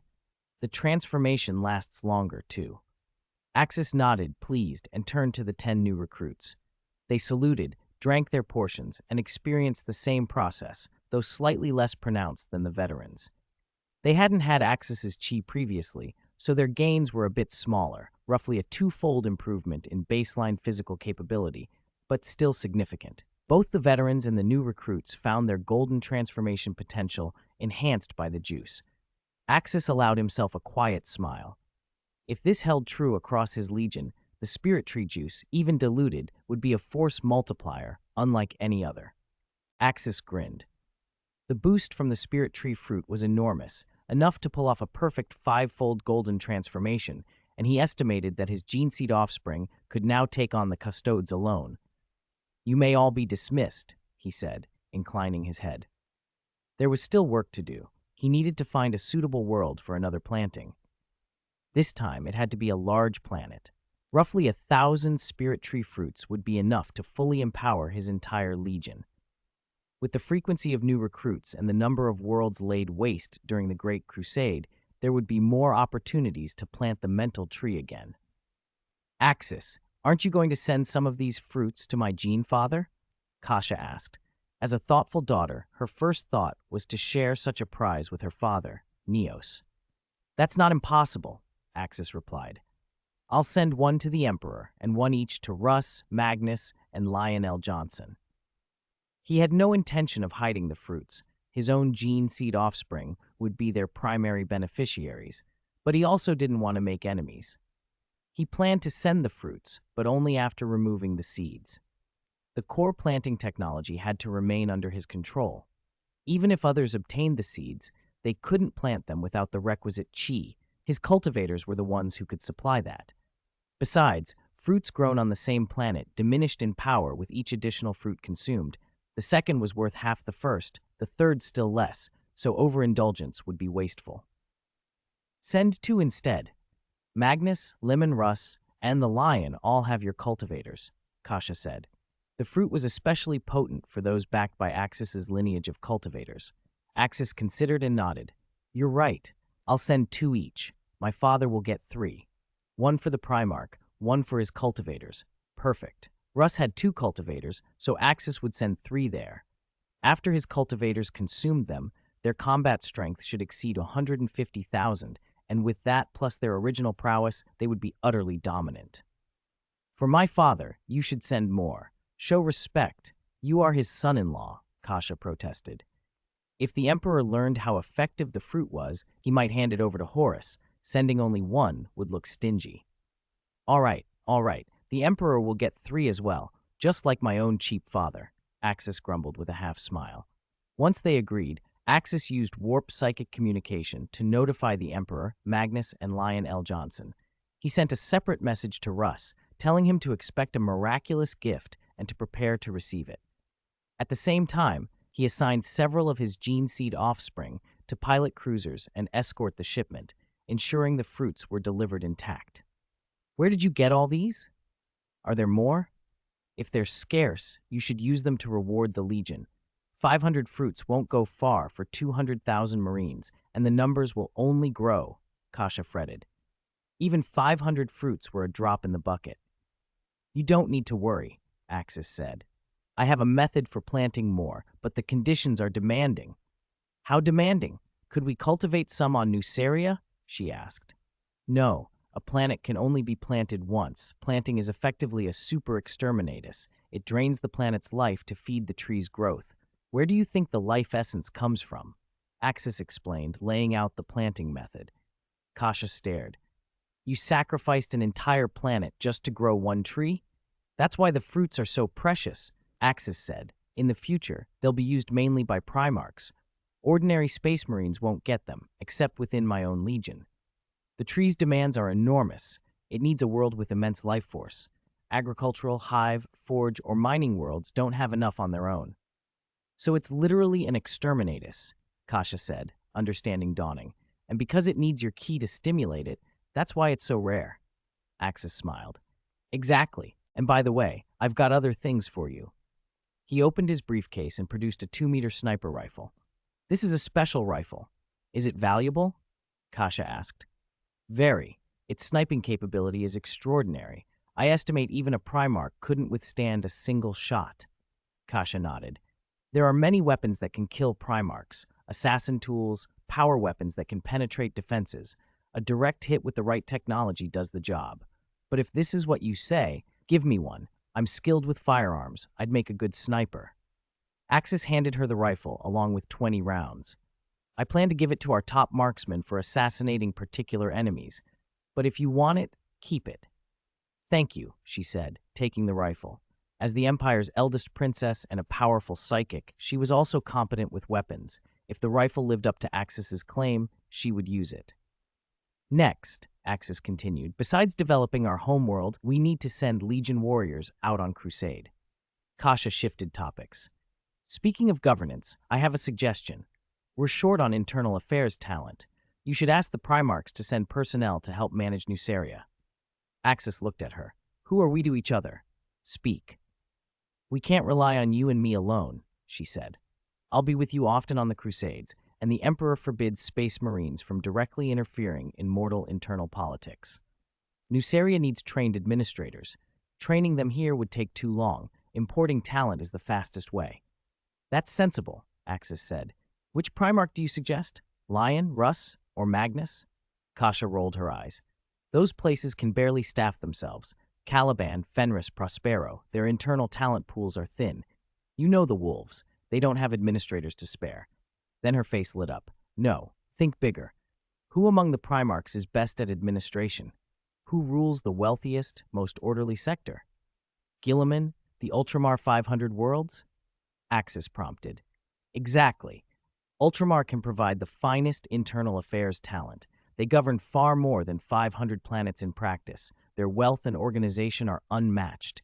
If you ask Guilliman for a dozen administrators, he won't refuse. Many other Primarchs already turn to Ultramar for such talent. Magnus for the intellect library, others for governance staff. Ultramar is the single best resource to help Nuceria. Axis nodded. All right, but I'll send Guilliman a spirit tree fruit too. I don't like owing favors. You're really generous, but if you give the fruit to Guilliman, the other gene seed Primarchs will hear about it. What are you going to do? Kasha said. People notice favors. You can't be seen to favor one and not the others without offending someone. I don't really know most of them, Axis replied. Aside from Horus and Rogel Dorn, whom he'd met once, the only Primarchs he was even somewhat familiar with were his father Russ, the stallion-like magic pony, and Lionel Johnson. Chagatai Khan had been a one-time encounter. Why give gifts to men he barely knew? Kasha smiled. This is a good way to introduce yourself. You can present a nice first impression. Besides, you've got over 500 of these spirit tree fruits, more than enough. Planting them gives you a steady supply, so they aren't as precious as they sound. If there had been only a handful, she would have hoarded them, perhaps one for the Emperor, one for Russ, and kept the rest. With a sustainable source, however, generosity was an inexpensive investment. In time, the spirit tree fruits would be used to strengthen the whole legion. Other Primarchs would inevitably learn of them. That might create resentment toward Axis. He didn't care much, but Kasha wanted him to think strategically. All right, send 2 to Guilliman, and 1 to each of the other Gene Seed Primarchs as a meet and greet, Axis decided. 10 or so fruits as gifts was acceptable. He could plant more and have hundreds whenever he needed. As for the traitors, he wasn't worried about strengthening the enemy. He could handle them. Right now, his power was second only to the Emperor's, and only a handful of people knew the true extent of his strength. The Emperor, Prime Minister Ma, Kasha, and Lion L. Johnson. Axis was the Emperor's hidden ace. You can't be too stingy. Generosity will serve you well, Kasha said. Axis nodded. With the twofold physique increase from the fruit and his golden transformation, his legion would pulverize ordinary original Space Marines. Even 10 at once wouldn't be a real test. Unless Primaris troops appeared, other legions simply weren't a match for his gene seed offspring. Actually, Kasha continued, eyes gleaming, it might be wiser to wait before boosting your gene seed offspring en masse. Don't let the other Primarchs notice. For now, the golden transformation is enough. Or dilute the juice. Rather than a twofold boost, a 3 or 4/10 improvement, the equivalent of chi will be enough. Why hide it? If it's good, shouldn't we use it? Axis said. As a Scion, he disliked concealment. Envy from others wasn't his concern. We can ambush them, Kasha said. We already know roughly half the Gene Seed Primarchs will betray Father. Prepare. The Spirit Tree Fruits effect is fast. An entire legion can be lifted in days. Imagine traitor legions arriving and facing your enhanced Gene Seed offspring. They won't expect such a gap. To elevate an entire legion formally would require roughly 1,000 fruits, and even more for future recruits. They didn't have that many now, so they should slow the rollout, plant, and accumulate until they had reserves. Extras could be given to other Loyalist Space Marines when needed. The Day Traitor legions met an ambushed, enhanced Loyalist force. The traitors' faces would be priceless. Axis thought it over. The battle would be decisive, but if the enhancement became public beforehand, the traitors would prepare. Though he could fight alone across distances, the galaxy was vast. He needed distributed strength. Instant movement across the universe wasn't his. Only he and certain cultivators could use chi in that way. The rest could not. You're right. Dilute it. Let's aim to have about 200 fruits worth of enhancement for the whole legion at the chi level for now, Axis agreed. A few days later, Axis used the Emperor's Psyker to send a formal psychic request to Macragge, asking for internal administration personnel. Macragge replied at once. Guilliman wasn't on Macragge, he was with the Great Crusade, so the matter would be reported and await his orders. Days later, Guilliman answered. He could prepare 200 internal affairs administrators, train them, and send them within a year to help Axis manage Nuceria. Axis immediately began working with Mechanicus support and High Mage to transform Nuceria, building a Space Marines fortress, a starport for large ships, and recovering Dark Age of technology artifacts. The first finds were the Butcher's Nails, atrocities of a device implanted into gladiators' brains, stripping away every emotion but rage. It repulsed Axis. Its only use was torment. He also found a gene enhancement apparatus used by gladiators and the old slave overseers. The machine could rearrange and rewrite genes, turning ordinary men into exceptional fighters.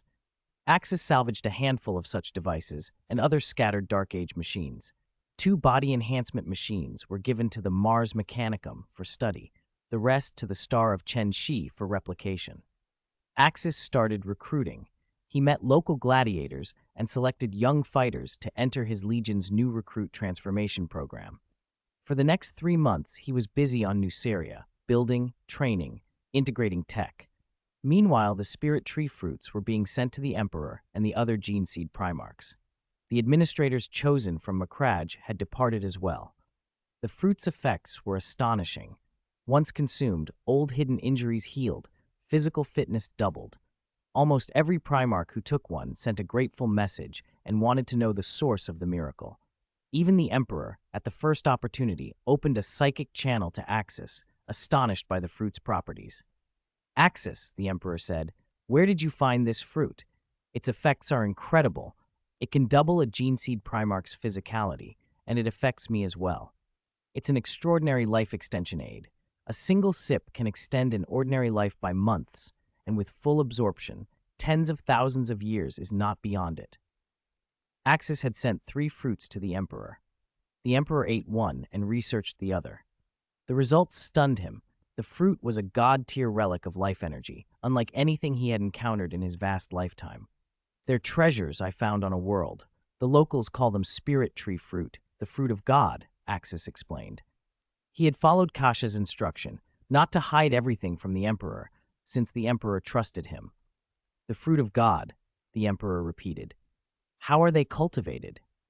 The fruits Axis had given the Emperor contained seeds, but Axis had not wanted others to be able to plant them. The seeds would not germinate without activation by Axis's own chi. The Emperor had tried to plant them and discovered they would not take root without that specific nourishment. "Cultivation is harsh," Axis told him. "No one in this universe can plant them but me.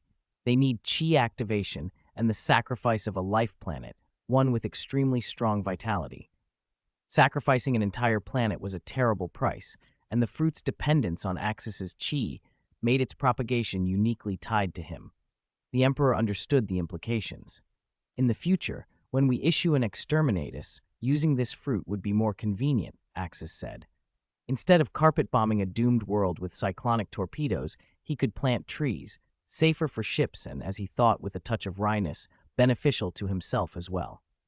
The Emperor considered it. "Exterminatus must be strictly controlled.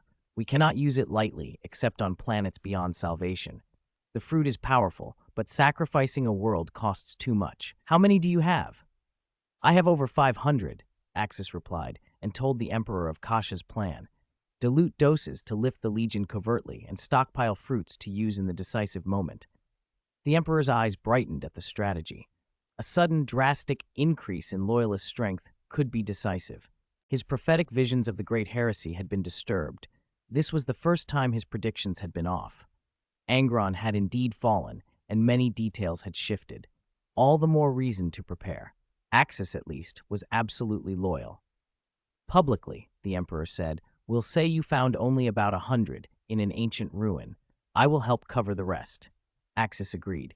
After a final exchange, he closed the psychic line and continued with the other Primarchs, many of whom wanted to know more.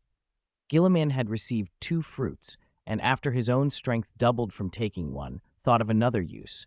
The fruit's life energy could extend a lifespan. He planned to ask Axis about methods. He wanted to discuss using the fruit to lengthen the life of his adoptive mother, Yudun. 173. Lady Talasha Yudun, Guilliman owes you a favor. Lady Talasha Yudun had been the housekeeper to his father, Consul Connor, and she became Guilliman's adoptive mother. When he was small, Connor gave him a father's love. Talasha gave him a mother's. Time, however, was not kind. Though she still looked like a woman in her 40s, thanks to rejuvenation treatments, Talasha was over 200 years old, and conventional life extension surgeries were losing their effect. The rejuvenation physician estimated she might live another 100 years at best, which, to a gene seed Primarch, was far too short. Guilliman had been searching for a way to extend her life, and now an opportunity had arrived. According to his calculations, if Talasha could safely consume the special fruit they had obtained, she might live 10,000 years or more. But the fruit was newly acquired and poorly understood. It radiated a terrifying, vital energy.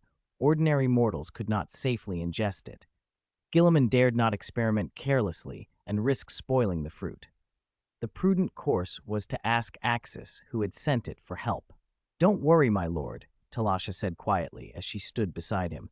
"This old frame of mine can last another 100 years or so. I think you should eat the miraculous fruit yourself. It would benefit you far more." Since Guilliman came of age, he no longer called her mother. He addressed her as Miss in youth, and during a rebellious phase had once called her woman. She laughed those lapses off as boyish foolishness. After Consul Connor's assassination and Guilliman's rise to rule the Ultramar 500 worlds, She always addressed him as my lord. She refused his suggestions to call him by his given name, and she strictly forbade him from calling her mother, insisting on Ms. Uden out of a lifetime of strict household protocol. She had been trained in noble service from a young age. Hierarchy mattered. Ms. Uden, I don't need it for myself, Guilliman said, looking at her. I care about you. You've grown, she said with a gentle smile. You are consul of the Ultramar 500 worlds and a gene seed Primarch. You must think of yourself too. Talasha had never married in order to care for the boy and for Connor. She'd refused many suitors while waiting for him, hopes that never came to pass, and she had remained at the house as guardian and steward. She had influenced Guilliman profoundly. It was to her counsel that he owed, in part, the founding of the Second Empire. After the heresy, she had aged into later years, but her end was not marred by the kind of violent memory that had haunted him. She seemed to have been spared a gruesome fate in the histories. A space marine arrived, kneeling on one knee. My lord, a message from the Psyker Court. Lord Axis has agreed to a direct meeting. Guilliman smiled at his adoptive mother. Good. Wait here. I'll find the safest way to use the fruit. He went at once to the Psyker Court with his gene seed offspring. The attending Psyker bowed and reported Axis's message. Axis had found only a few of these fruits and planned to use the rest to strengthen his own legion's gene seed offspring, so additional fruits would be difficult to obtain. Guilliman noted that others had received only one fruit, Leman Russ, and others had been publicly given one apiece, while he had been given two. The extra had likely been a reward for agreeing to transport internal affairs personnel to Nuceria. His cooperation had earned him good fortune. Guilliman's question to the Psyker was simple. Could ordinary mortals safely consume the fruit? The Psyker relayed it to Axis, who was unsurprised. He had expected Guilliman would offer the extra fruit to his adoptive mother. Axis replied that the fruit was extremely difficult for mortals to absorb, even for his gene seed offspring. To use the fruit for bodily strengthening at all, it had to be diluted to an extreme degree, perhaps 10,000 times or more, and the process was dangerous. It required extensive experimentation, and experimenting on an elderly, frail woman was fraught with risk. The Psyker hesitated, then added Guilliman's plea. This concerned his adoptive mother's life. If Axis would help, Guilliman would owe him a favor. Whatever Axis might later require, Guilliman would grant. Axis's response was practical. He had a method. Through his cultivation of chi, he could strengthen Talasha's body so that she could safely absorb the fruit. He had already done similar work. When Kasha first encountered him, her physique was only slightly above that of an ordinary human. Years of chi nourishment had pushed her to a terrifying level, once rivaling the Custodes even before any fruit was consumed. Now she could approach Primarch stature. Chi, this special power, was no longer a secret among high officials of the Imperium. Axis could apply it openly. Very well, the Psyker relayed. Lord Axis says he does have a method that will allow your adoptive mother to consume the fruit safely, but it will take time. How long? The Psyker asked on Guilliman's behalf. If she is to fully absorb the life energy and gain the necessary resilience, it will take at least 10 years, Axis estimated. Her body must be strengthened to roughly the level of a Custodes before the fruit can be used safely. Guilliman thanked Axis and promised a reply the next day. Axis returned his regards through the Psyker and withdrew. Guilliman hurried back to Talasha with the remaining spirit tree fruit in hand, eager to share the news. Miss Uden, he said, voice bright, Axis has a way to let you absorb the fruit safely. He can use chi to fortify your body, and if it succeeds, you could be as resilient as the Custodes who stand by my father. Talasha closed her eyes for a moment, picturing such a transformation. To be like a Custodes, does it really take that long, Lord Guilliman? It does, he said. 10 years to prepare your body. She shook her head, a quiet, adamant motion. Perhaps we should forget it. I don't want to leave your side for a decade. Miss, Guilliman said, forcing both firmness and tenderness into his tone, you are my most trusted advisor and steward. My life ahead needs you beside me. I do not want you here for only another 100 years. I want you with me for much longer. Please, take this journey. It's only 10 years. Think of it as a pleasant voyage. Come back to me stronger. He looked at her, hopeful and insistent. the air of a vast realm asking a small favor of the woman who had raised him. 174. Axis's favorite warrior, Khorne. You really are an overgrown child, my lord. You should learn to stand on your own, Ms. Uden said, looking at Guilliman with a hint of helplessness. As a housekeeper, she had never dared to dream of immortality. Yet, according to Guilliman, if she could successfully absorb the power of the spirit tree fruit and take in its life force, her lifespan might extend to tens of thousands of years. But I want you to stay by my side. Forgive me, I'm just an overgrown child, Guilliman said warmly to his adoptive mother. All right, if that's what you want, I'll go bother Mr. Axis a bit and stay at his place for a while, Ms. Uden replied with a smile. You don't look old at all, my lady. You don't have a single gray hair. You could pass for 30 or 40. I remember when I was a child, you were the beauty everyone chased after. I remember them asking me what you liked, all trying to curry favor. Guilliman said, No woman dislikes being praised for her beauty, no matter her age. My lord, your words are as sweet as ever. I miss those days when you were small and used to get spoiled with me. I truly hope one day I can raise your son, Ms. Uden said. That's the longing of a mother, to raise grandchildren. If she could truly live for over 10,000 years, perhaps she could wait. In 10,000 years, Guilliman might well find someone he loved. I hope that day comes too. Guilliman said, In truth, it might never arrive. Gene seed Primarchs don't have biological sons, only gene seed progeny. To ordinary humanity, they are gods, and few human women would be compatible. He'd been raised to distrust Xenos, so pairing with another race wasn't an option he entertained. Persuaded, Miss Tarasha Uden agreed to accompany the internal administration and talent support team to Nuceria. The next day, Guilliman had a psyker send word to Axis. His adoptive mother would be coming to Nuceria, and he asked Axis to look after her. Axis's reply was unexpectedly generous. Since Guilliman's adoptive mother was visiting, she would not need to bring her own spirit tree fruit. He would provide one for her. The other spirit tree fruit could remain with Guilliman. Axis, why did you agree to pick up his adoptive mother? Kasha asked. You're about to join the Great Crusade, and there are many secrets around you. Do you really plan to use your chi to strengthen Ms. Uden? This was a privilege no other gene seed Primarch enjoyed. Only the Emperor had been strengthened by Axis's chi for 10 years. I already agreed.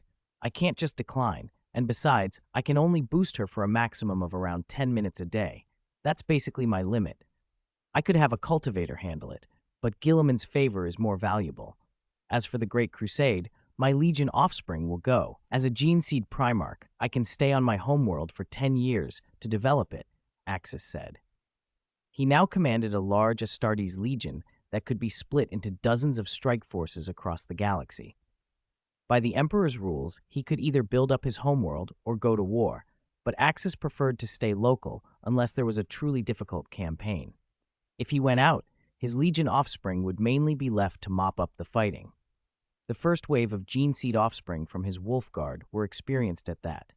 Kasha hesitated. I'm worried. Never mind. Say it straight, Axis replied. I don't like beating around the bush. I heard Miss Uden is very beautiful.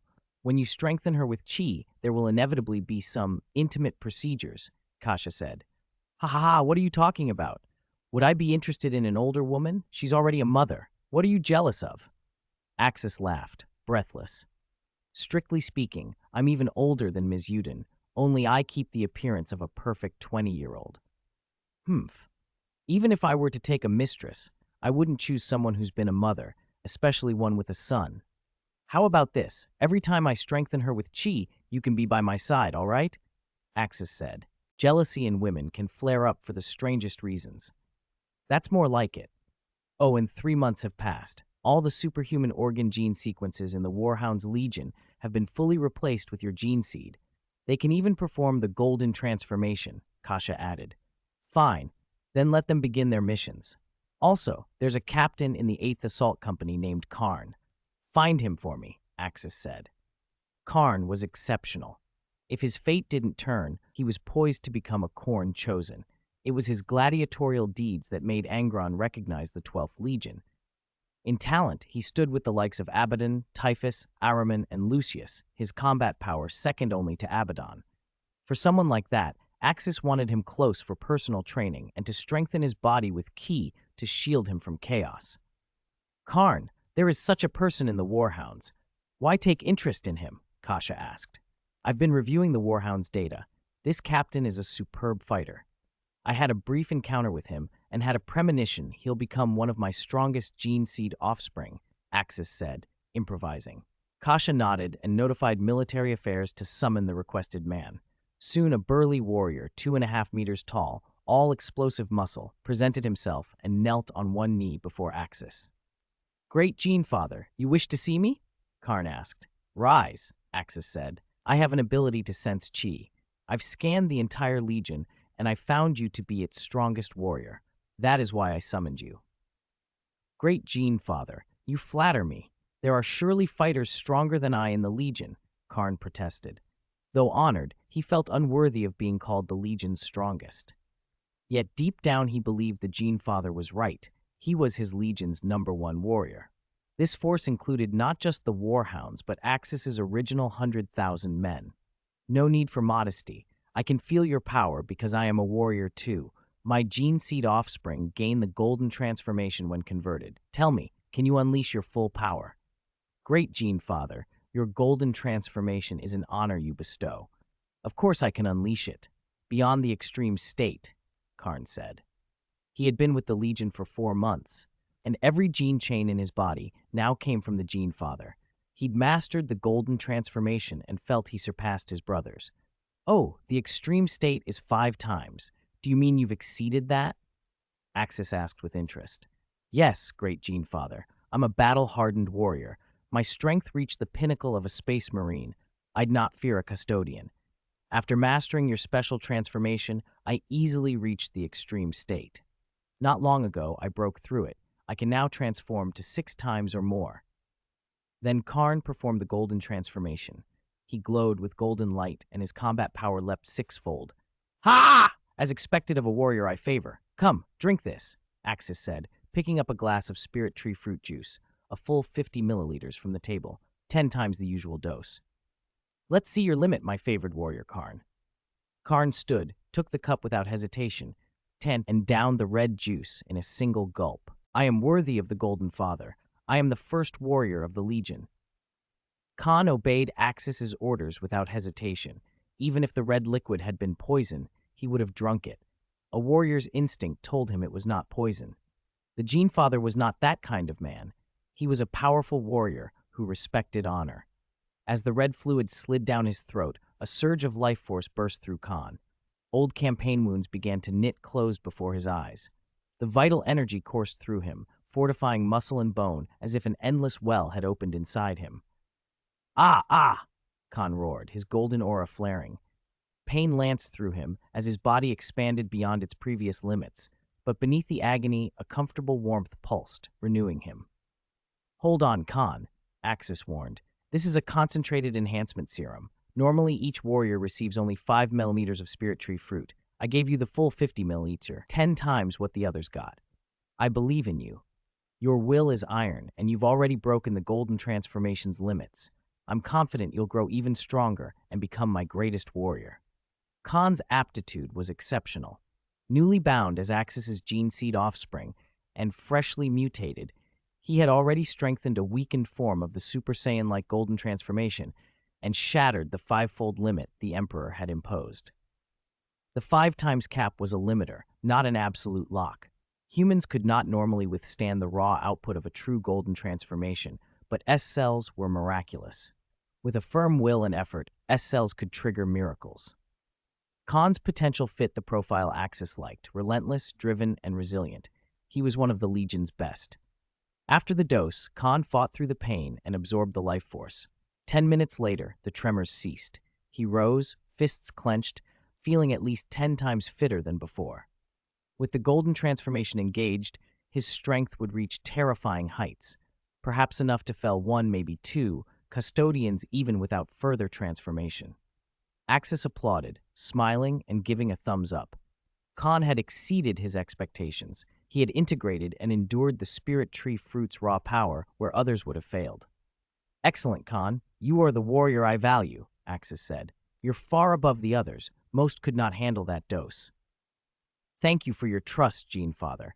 It is your trust and your powerful gene seed that allowed me to endure it, Khorne replied, kneeling in gratitude. He vowed inwardly never to disappoint Axis. I will dilute the serum and share it among the Legion, Axis continued. Once everyone has been enhanced, I'll hold a contest. The winner will be my adjutant, the Lord Commander of this Legion. Do you have the strength to claim that position?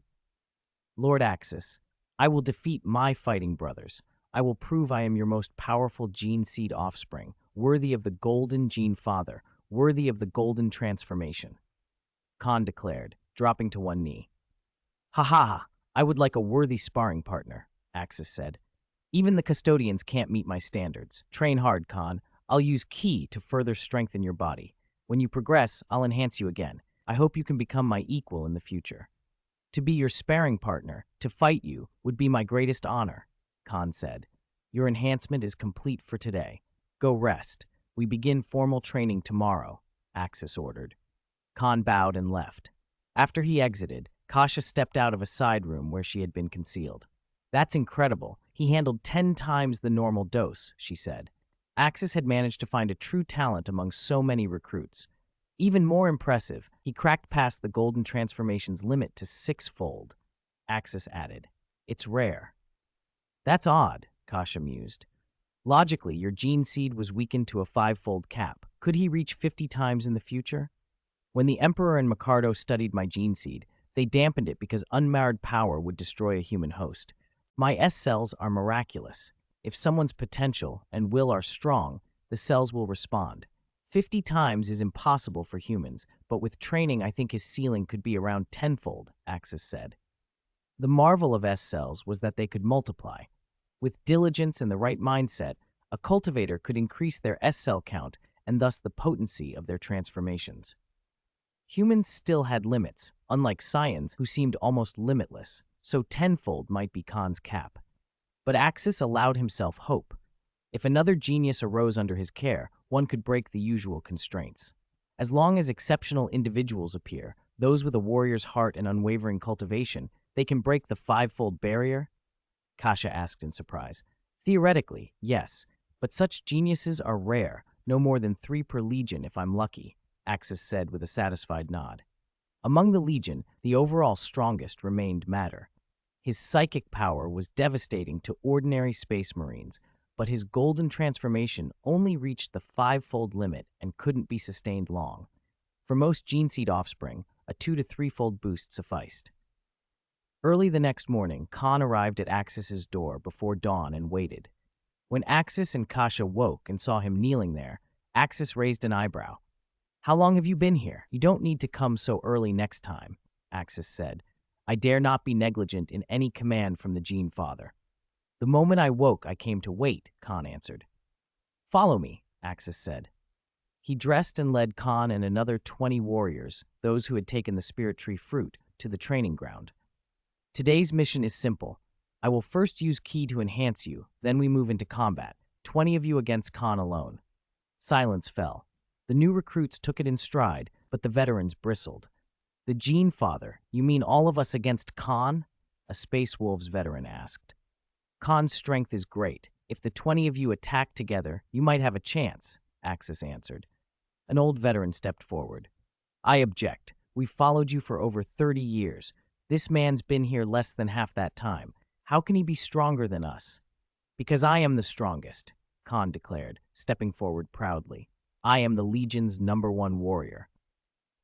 You crowned yourself? The veteran snapped, angered. If any of you can beat Khorne one-on-one, he will retract that claim, Axis said. The Legion's rule would be enforced. Might makes right. Fight well. Since the Gene Father has spoken, then bring it on, Khorne said, striding to the center of the ground and beckoning the 10 fighters Axis selected. The 10 recruits who had not yet earned the right to speak stood back in silence. Captain Odoro, teach him a lesson, one veteran said. Odoro had been Axis's adjutant and the captain of the first company since the Legion's founding. Among the veterans, his strength was renowned. Axis sat and watched, pleased. His gene seed offspring fighting would cement the Legion's culture. Khorne stood in the center, golden intent burning in his eyes, a confident smile on his face. Captain Odoro, enlighten me, Odoro snorted, shrugging off his power armor's outer robe to reveal a barrel-chested, well-muscled frame. As one of the earliest to receive key enhancement, his physical condition was among the best in the Legion. "Kid, don't think the Gene Father's favor lets you run wild," Odoro said and lunged. His fist came faster than anyone expected, aimed straight for Khan's face. Khan barely moved, he only shifted a hair's breadth, and the blow missed. Odoro's pupils snapped wide. He hadn't seen the movement that dodged him. "Too slow," Khan murmured into Odoro's ear. In the next instant, Khan's elbow slammed into Odoro's back, sending him crashing into the ground. A shallow crater scarred the training surface. Odoro staggered up, stunned. "This is impossible," the veterans exclaimed. Their strongest man had been felled by a single move. "Shall we continue, Captain?" Khan asked. Odoro's face darkened. He roared, muscles bulged, and a golden aura flared as he activated his limit transformation. 5 times power, golden transformation, he bellowed. "Now we'll see who's stronger." "Come then," Khan replied. His own body erupted into dazzling light, brighter and purer than Odoro's. 6 times power, golden transformation. The rebound slammed the training ground. Observers shielded their eyes from the blinding radiance. When the light faded, the crowd gasped. Khan stood holding Odoro by the throat with one hand, lifting him clear off his feet. Odoro's golden transformation had been forcibly broken. He hung limp and defeated. "I surrender," Odoro croaked, barely audible. Khorne set Odoro down on the deck and turned to the 9 veterans waiting for him. A few new recruits hurried forward to carry Odoro aside. "Now do you see why the Gene Father said he needed 20? Khorne asked with a confident smile. "Are you all going to come at me at once?" The 9 veterans exchanged looks, eyes burning with determined light. One of them bellowed, "Brothers, together, for the glory of the Golden Legion." 9 golden flares erupted as they activated their golden transformation and surged at Khorne from every direction. "Now that's more like it," Khorne laughed. "Come then, my fighting brothers, under the witness of the Gene Father." What followed was a storm of gold and steel. Khorne moved like lightning through the ring of transformed warriors. Each strike he landed felled a man. His speed left after images, his blows so strong the super alloy training floor spiderwebbed with cracks.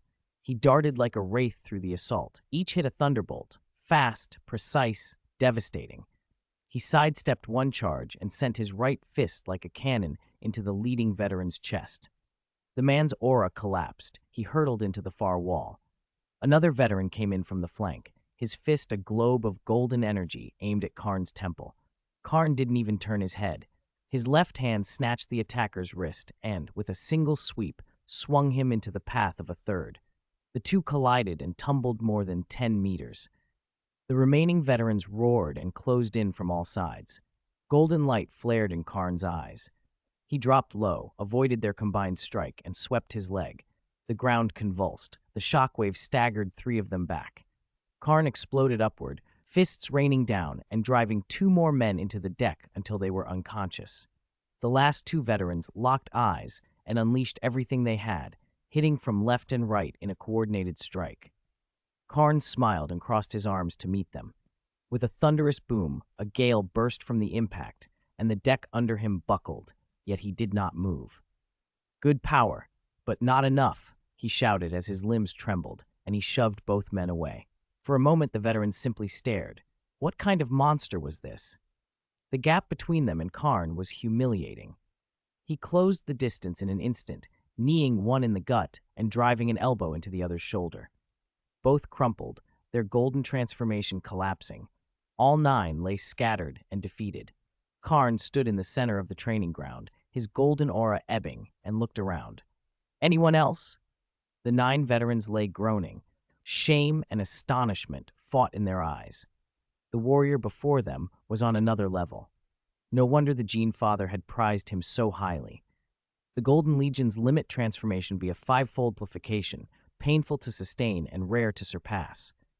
Khorne had pushed beyond that limit. If the assessment was true, if he had reached a state beyond the standard maximum, then even 9 of them, or 10, had Captain Odoro not been injured, likely wouldn't have been enough. At that moment, the 10 recruits who had been watching stepped forward, faces alight. Their eyes burned with fighting fervor.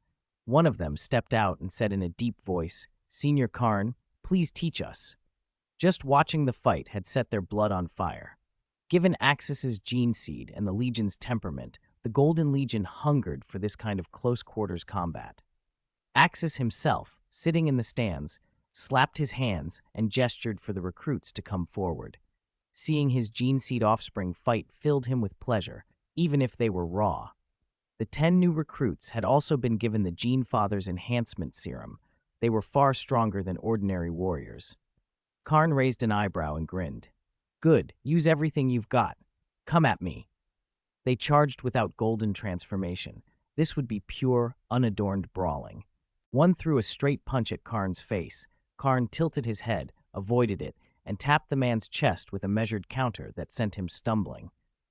Another came in with a whip kick aimed at the waist. Khorne caught the ankle and hurled the attacker away. Punches, elbows, knees, his movements flowed like water. Each strike was precise, intimidating, but deliberately restrained. He did not want to genuinely injure them. Even held back, however, the recruits' power impressed him. Without the Gene Father's gene seed and the enhancement serum, their baseline would have been far weaker. Their combat effectiveness was already leagues beyond ordinary Space Marines. They kept pressing, falling, and getting back up again, fighting until they were exhausted. "Not bad, again!" Khorne shouted, exhilarated. He pushed them hard and guided their blows. At last all 10 lay panting on the ground, bodies aching but eyes shining. They had lost, but they had fought until the end, and the thrill of battle burned in them. "You're all excellent," Khorne declared, standing among them. "Join the Golden Legion and serve the Legion with us." The recruits helped each other up, gratitude and pride on their faces. Axis rose from the stands and walked down to the field, clapping as he approached. A magnificent display, Khorne. Strength, restraint, the bearing of a seasoned warrior. Khorne had lived up to his reputation. He had performed like the man who could face Angron. In the original timeline, the Butcher's Nails had suppressed much of Khorne's potential. Without them, his record might well have rivaled Sigismund's. Khorne dropped to one knee. "All thanks to you, Gene Father." "No," Axis replied, helping him to his feet. "Yours was talent and effort." He turned to the gathered warriors. "You have seen it. This is the power that breaks the limits of golden transformation. Khorne has achieved it. So can you. Strive for it." The veterans and recruits assisted one another to their feet. Captain Odoro stepped forward and gave Khorne a solemn warrior's salute. "I was arrogant before, brother. Your strength deserves the title First Warrior of the Legion." Khorne returned the salute. "Strive to grow stronger. For our Gene Father, for the Golden Legion, for the Emperor." Axis watched with satisfaction. "From today, Khorne will be my personal sparring partner.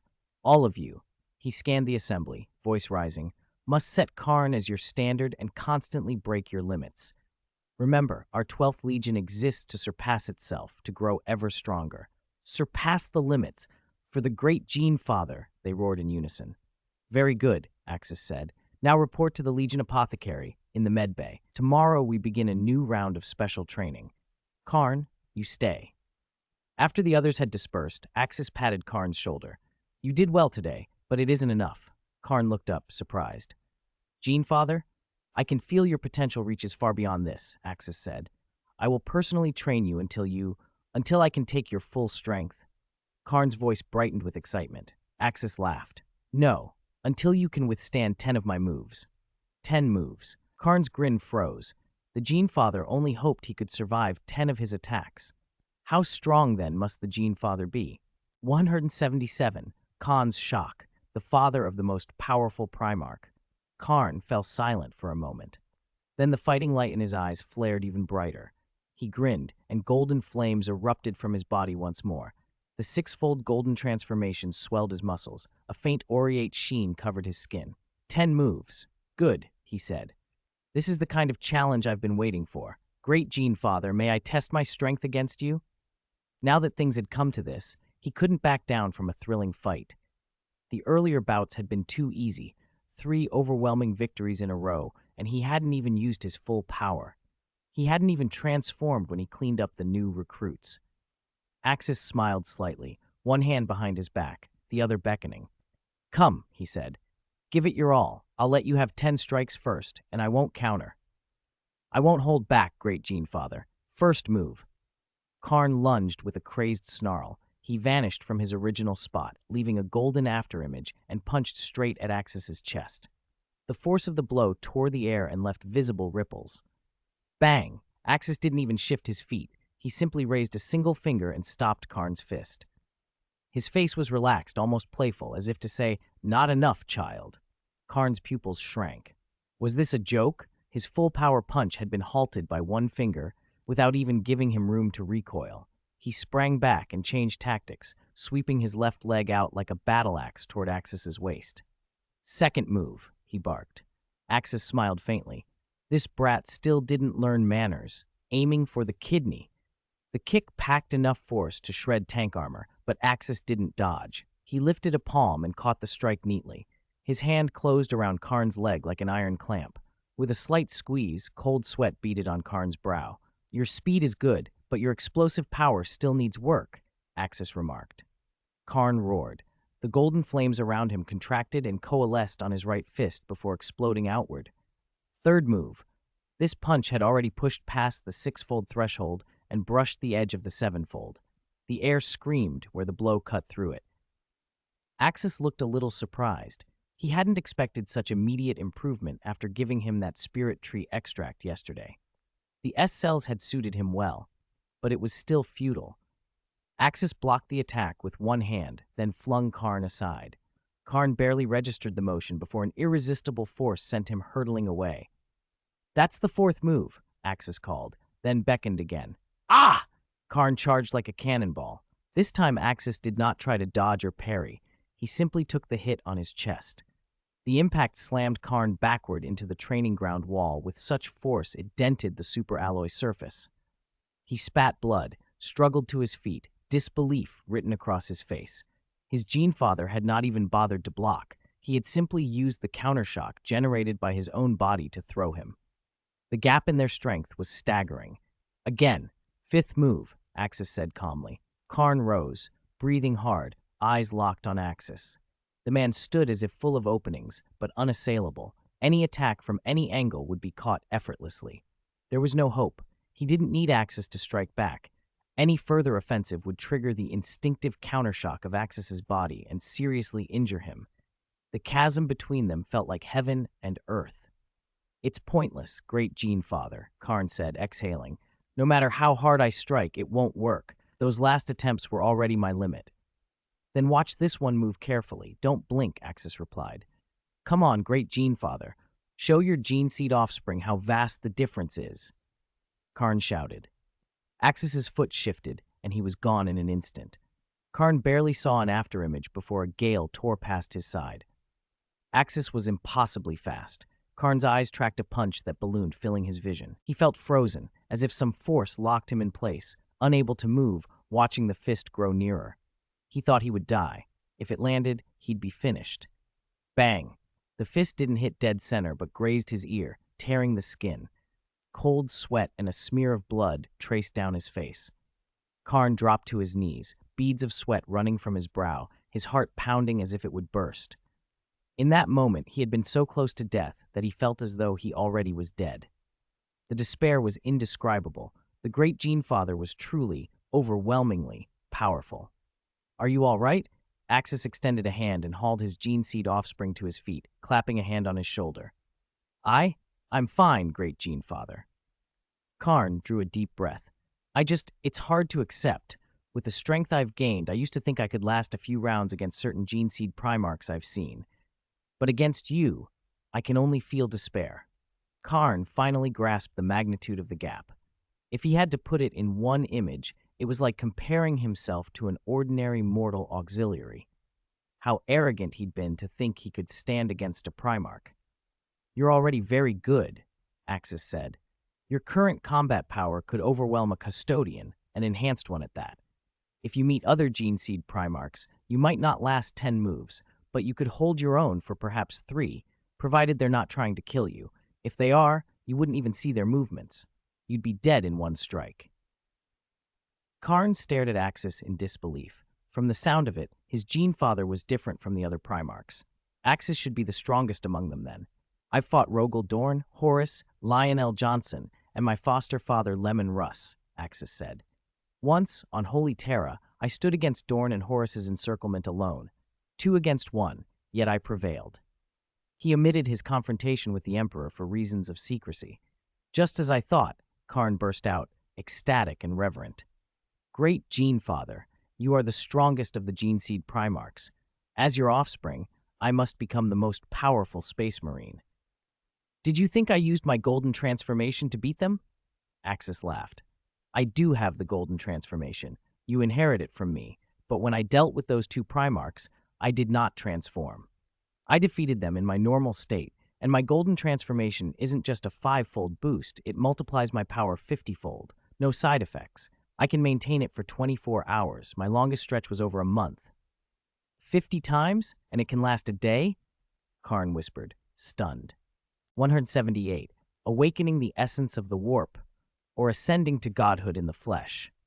Khorne stood with his mouth hanging open, disbelief written across his face. This was more outrageous than he had imagined. What did 50 times even mean?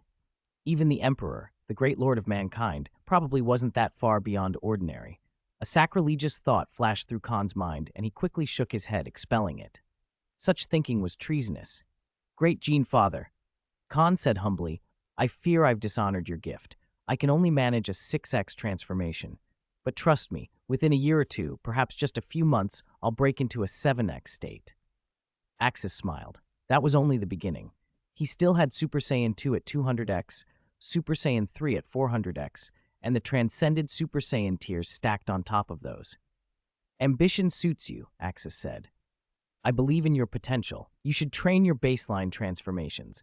Keep a 2 to 3 times state active as often as you can, except when eating or sleeping. Let your body adapt to that level. In battle, you'll be able to push farther. That is how I trained. That training method could work for his gene seed offspring, Axis mused, not for ordinary gene seed, but for those with monstrous talent. Multiplied transformations put severe strain on the body. Only exceptional individuals could endure them. Khorne understood immediately. The more he maintained the transformation, the better his body would adapt to the added burden. One more thing, Axis warned. Training is training, but do not exceed your limits. At your current level, stay at 2x or 3x. Become comfortable at 2x before moving up. Don't rush for the sky in a single bound. Pushing beyond your limits will strain you and may cause permanent damage. You would be ruined. After all, Axis's gene seed offspring had only S cells implanted. They didn't possess Saiyan physiology. Their bodies weren't as robust as half-breeds. They couldn't simply absorb endless strain. Only Space Marines with extraordinarily monstrous talent like Khorne could reach the highest multipliers. I will heed your teaching, great Gene Father, Khorne pledged. Axis nodded in satisfaction and dismissed him with a wave. Then he turned to the next task, diluting the spirit tree fruit and using it to strengthen his entire legion. He prepared over 230 spirit tree fruits, juiced and diluted them carefully, and set about modifying all 210,000 of his gene seed offspring. The result, the physical prowess of his entire legion increased roughly 40 to 50% over a normal legion. When the enhancements were complete, Axis organized his forces into expeditionary units. Each combat force would be 10,000 strong. 20 such units would be formed.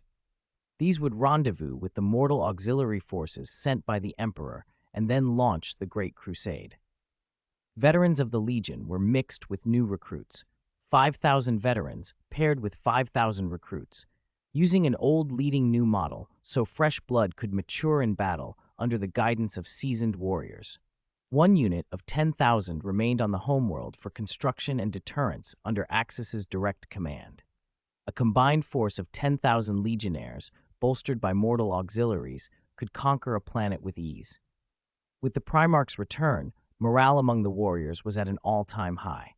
Axis estimated these expeditionary forces could conquer as many as 60 planets a year. During this campaign, Axis spoke with both Russ and Lionel Johnson. Lion thanked him for the spirit tree fruits and said little more. Russ, ever blunt, asked if there were any more fruits. He wanted to use them to strengthen his space wolves. For his old father, Axis had no hesitation. 100 spirit tree fruits were allocated and sent in secret. Odoro, a former Space Wolves captain, led the shipment. That small group, all born on Fenris, served as a long-standing secret contact unit between the two legions.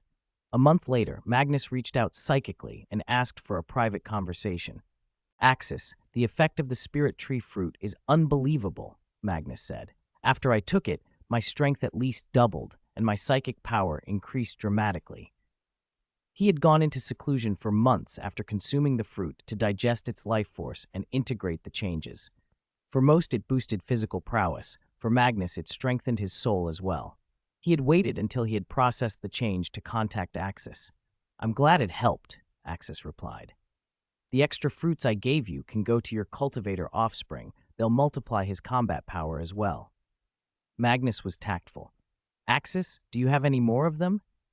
If another Primarch asked, I'd say no, Axis admitted. But if it's you, how many do you want? Their relationship was good. Axis had no wish to deceive him. He was also planning to plant another mental tree of his own.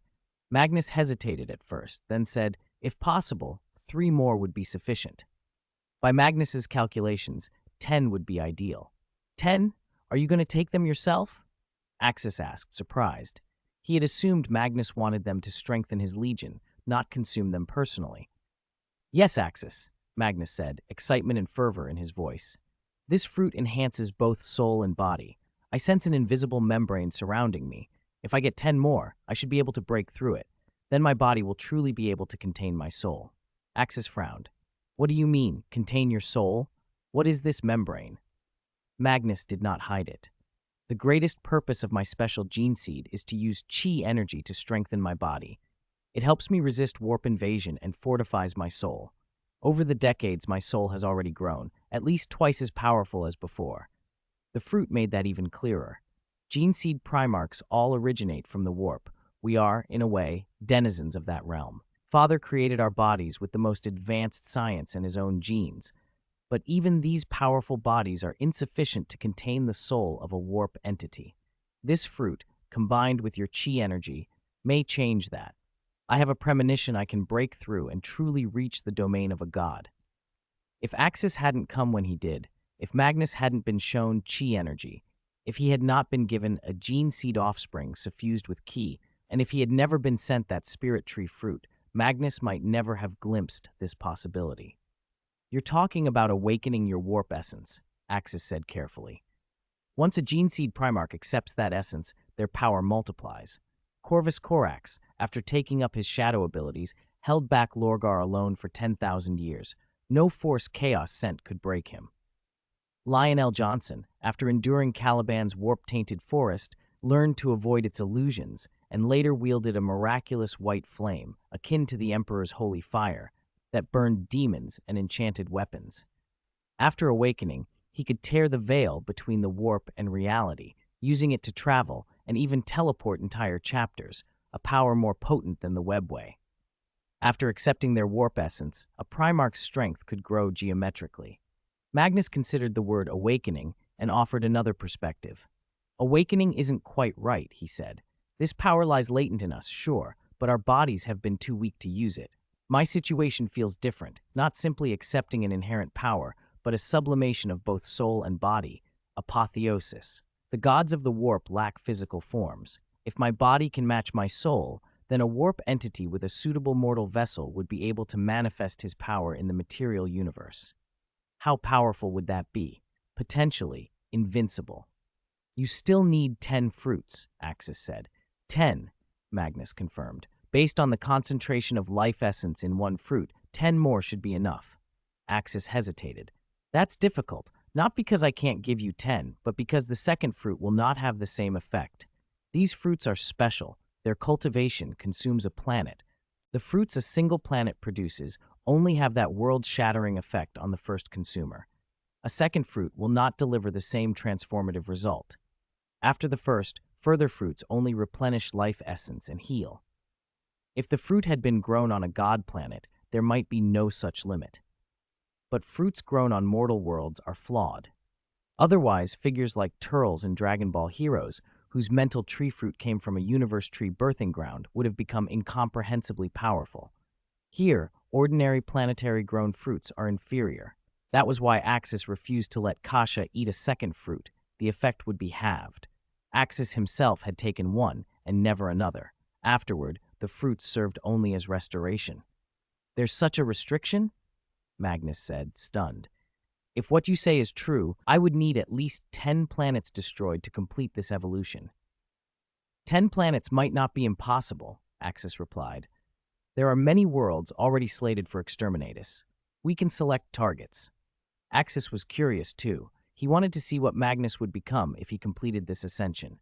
A warp god with a proper physical vessel would be an awe-inspiring foe. "If that's the case," Magnus said, "I happen to have a planet ready for exterminatus. It's occupied by Xenos and stained with corrupt structures. It needs to be purged. I'm preparing the extermination now. Come, I'll give you the coordinates." "All right," Axis agreed. "Send them. I'll meet you there." A subspace god with a body to match his soul. That would be a spectacle Axis could not wait to witness. 179. Saiyan thinking. The stronger the opponent, the better. When Axis learned Magnus was about to evolve into a subspace god with a physical body, his first thought wasn't warp corruption or the danger of falling. He thought, finally, an opponent I can fight. He couldn't just challenge the Emperor whenever he wanted. Powerful opponents were rare, and Axis craved them. If Magnus could become a subspace god with a body by using a spirit tree fruit, then in theory, other gene seed Primarchs could too. Wonderful. As a Saiyan, Axis lived for battle. The stronger the foe, the better. Saiyan pride demanded tests against worthy adversaries. It went even further. Saiyans liked to give their opponents chances to grow. Goku had spared Vegeta on Earth so he could become stronger. Vegeta had similarly left Cell alive to reach a new form. As a full-blooded Saiyan, that impulse was in Axis's bones. A Saiyan wanted exhilarating fights above all else. If Axis had been a typical traveler from another world, the sensible thing now would have been to try to weaken any gene seed Primarchs who might rebel in the future, straighten the balance in his side's favor. But Axis wanted the opposite, to make them stronger so the fights would be more satisfying. A truly exciting battle demanded worthy stimulation. Only against powerful enemies could Saiyans evolve further. "Ha! I'll send you the coordinates right away," Magnus said. "Since you're coming, you can meet Sanguinius. He can't conveniently come out this way." During the Great Crusade, unless there was a pressing reason, Sanguinius wouldn't travel to New Syria. It could take years, even decades. That Sanguinius was fighting these Xenos alongside Magnus made the trip a rare opportunity. "You and Sanguinius get along well," Axis observed. In the original timeline, Horus had been closest to Sanguinius. Magnus and Sanguinius's relationship had always been merely decent. Sanguinius tended to side with him only on matters of psychers. "Ha! We get along pretty well. He's one of the few Primarchs who isn't prejudiced against psychers." Magnus laughed. Truly unprejudiced Primarchs were rare. Axis, Sanguinius, and Chogoris Khan only. The others, Magnus felt, hid faint revulsion beneath a polite surface. Even Axis's adoptive father, Leman Russ, disliked psychers unless Axis had talked him down. "Don't worry, Magnus. I'll back your intellect library plan," Axis said. "Thank you, Axis. You know, I'm confused. All gene seed Primarchs originate from the warp. Our essence is a life form of the warp. I can confirm that now. But these fools want to resist their origin, like resisting their own mother," Magnus complained, sounding almost despondent. This was a truth he only dared share with Axis. If he told the other Primarchs, he'd be branded a traitor. To most of them, the warp was a hellish, evil place. Yet without the warp, the Imperium as they knew it could not survive. How can power be labeled evil or good? If the warp is evil, does that make our father, the Emperor, the greatest psyker, righteous? Magnus went on. Axis fell silent. To some degree, the Emperor, Huang Lao Han, was not a benevolent deity. To non-human races, he could even be an evil god. The Emperor's existence was not so different from the four gods of the warp.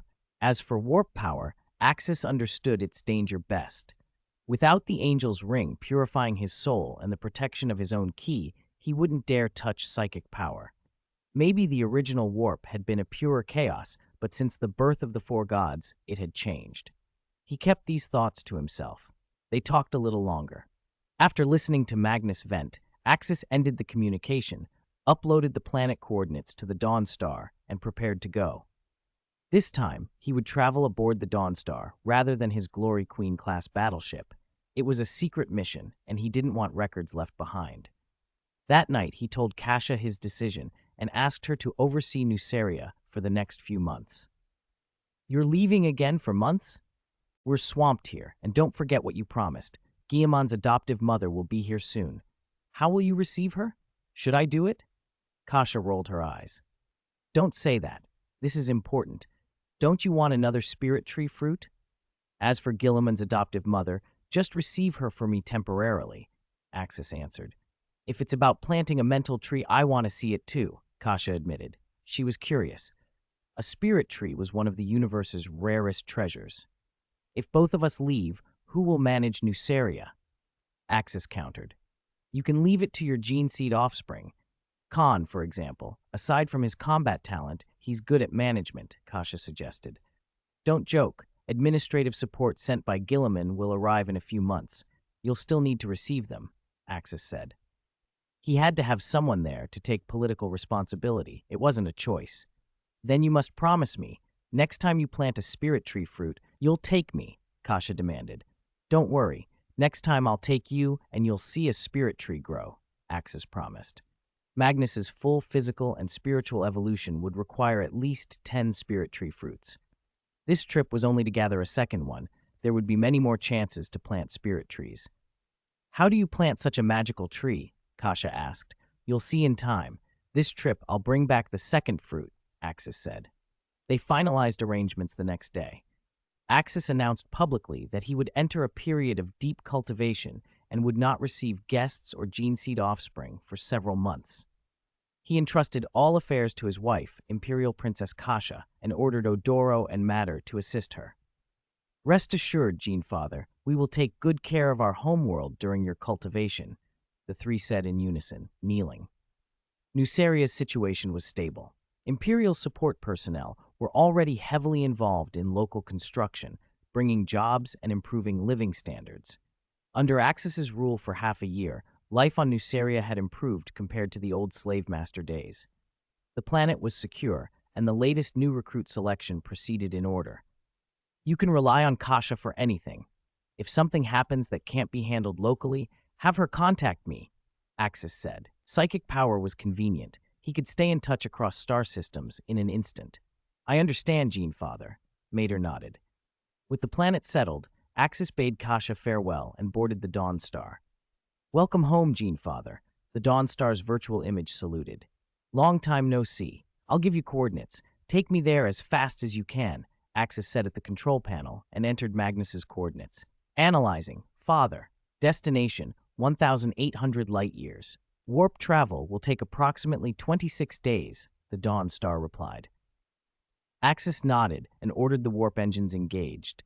The ship plunged into the warp and headed for the planet that might hold another spirit tree fruit, and yet another chance to shape a future battle worthy of a Saiyan's hunger.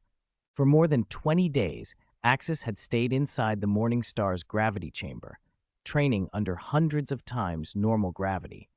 By now he could routinely work in 200 to 300 G and had grown accustomed to controlling his Super Saiyan 3 form.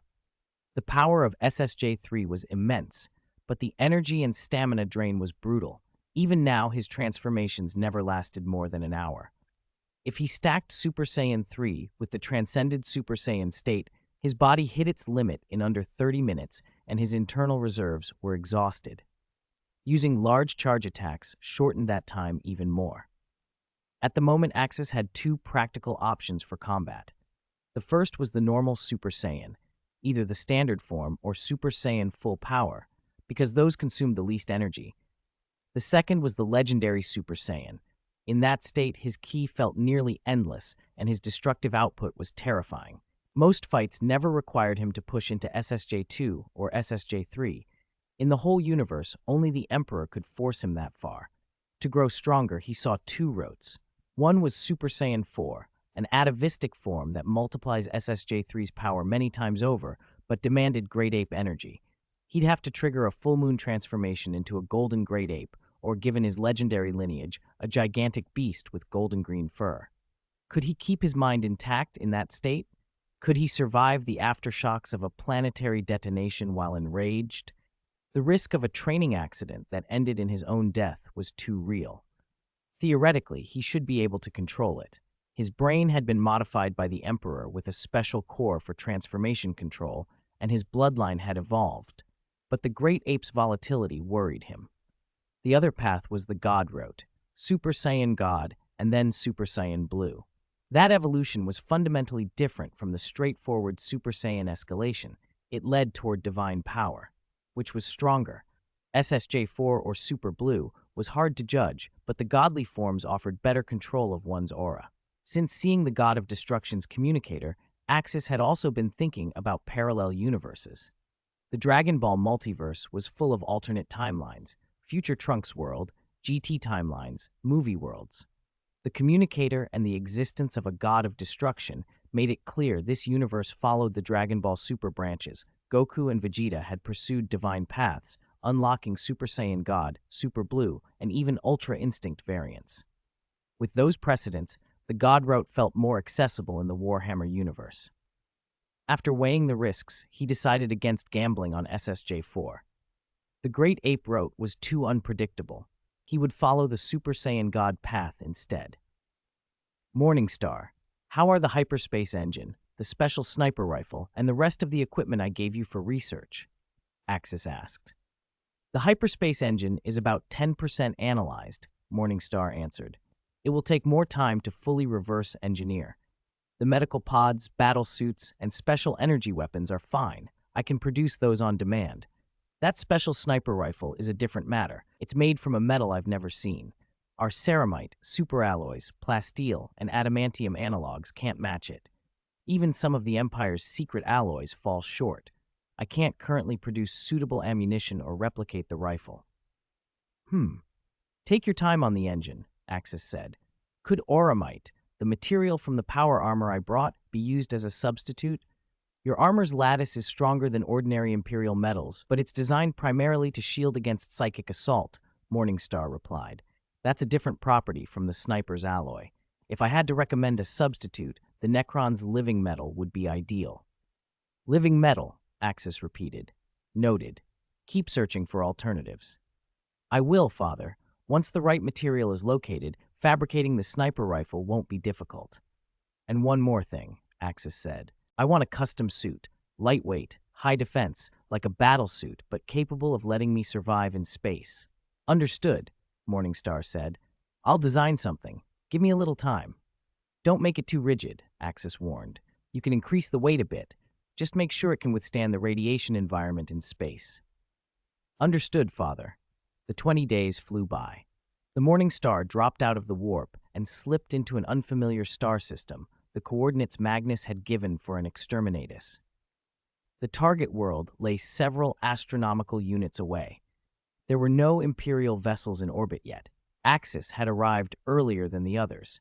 He ordered the ship to cloak and prepared to wait for Magnus and Sanguinius's fleets. A red light blinked suddenly inside his training room. Father, a humanoid entity has just appeared on my ship, Morningstar's avatar reported. What? How did someone get aboard? Axis frowned. I can't tell, Morningstar said. They seem to appear inside the hull. If I weren't a full machine spirit with total control of the fortress, I might not have detected them at all. Bring up an image.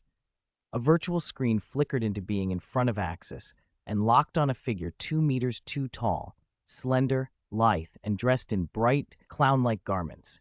The pose, the regalia, everything clicked in Axis's head. An Eldar, a Harlequin of the Laughing God, a member of the famed Harlequin troupe. Father, Morningstar added, querying its databases, the individual matches Eldar physiology. They are an ancient, powerful race. Each member possesses strong psychic abilities and superior physical attributes. According to my logs, the Harlequin likely used psychic teleportation to get aboard. If you wish to prevent departure, I can activate the defensive shields in the Blackstone Matrix to stop them from escaping. Activate the shields, Axis ordered. On the screen, the Harlequin bowed low, an oddly theatrical, graceful gesture. He did not look hostile. I come not as an enemy, the Harlequin said. His voice carried a strange musical cadence. I bring the goodwill of the Eldar laughing god.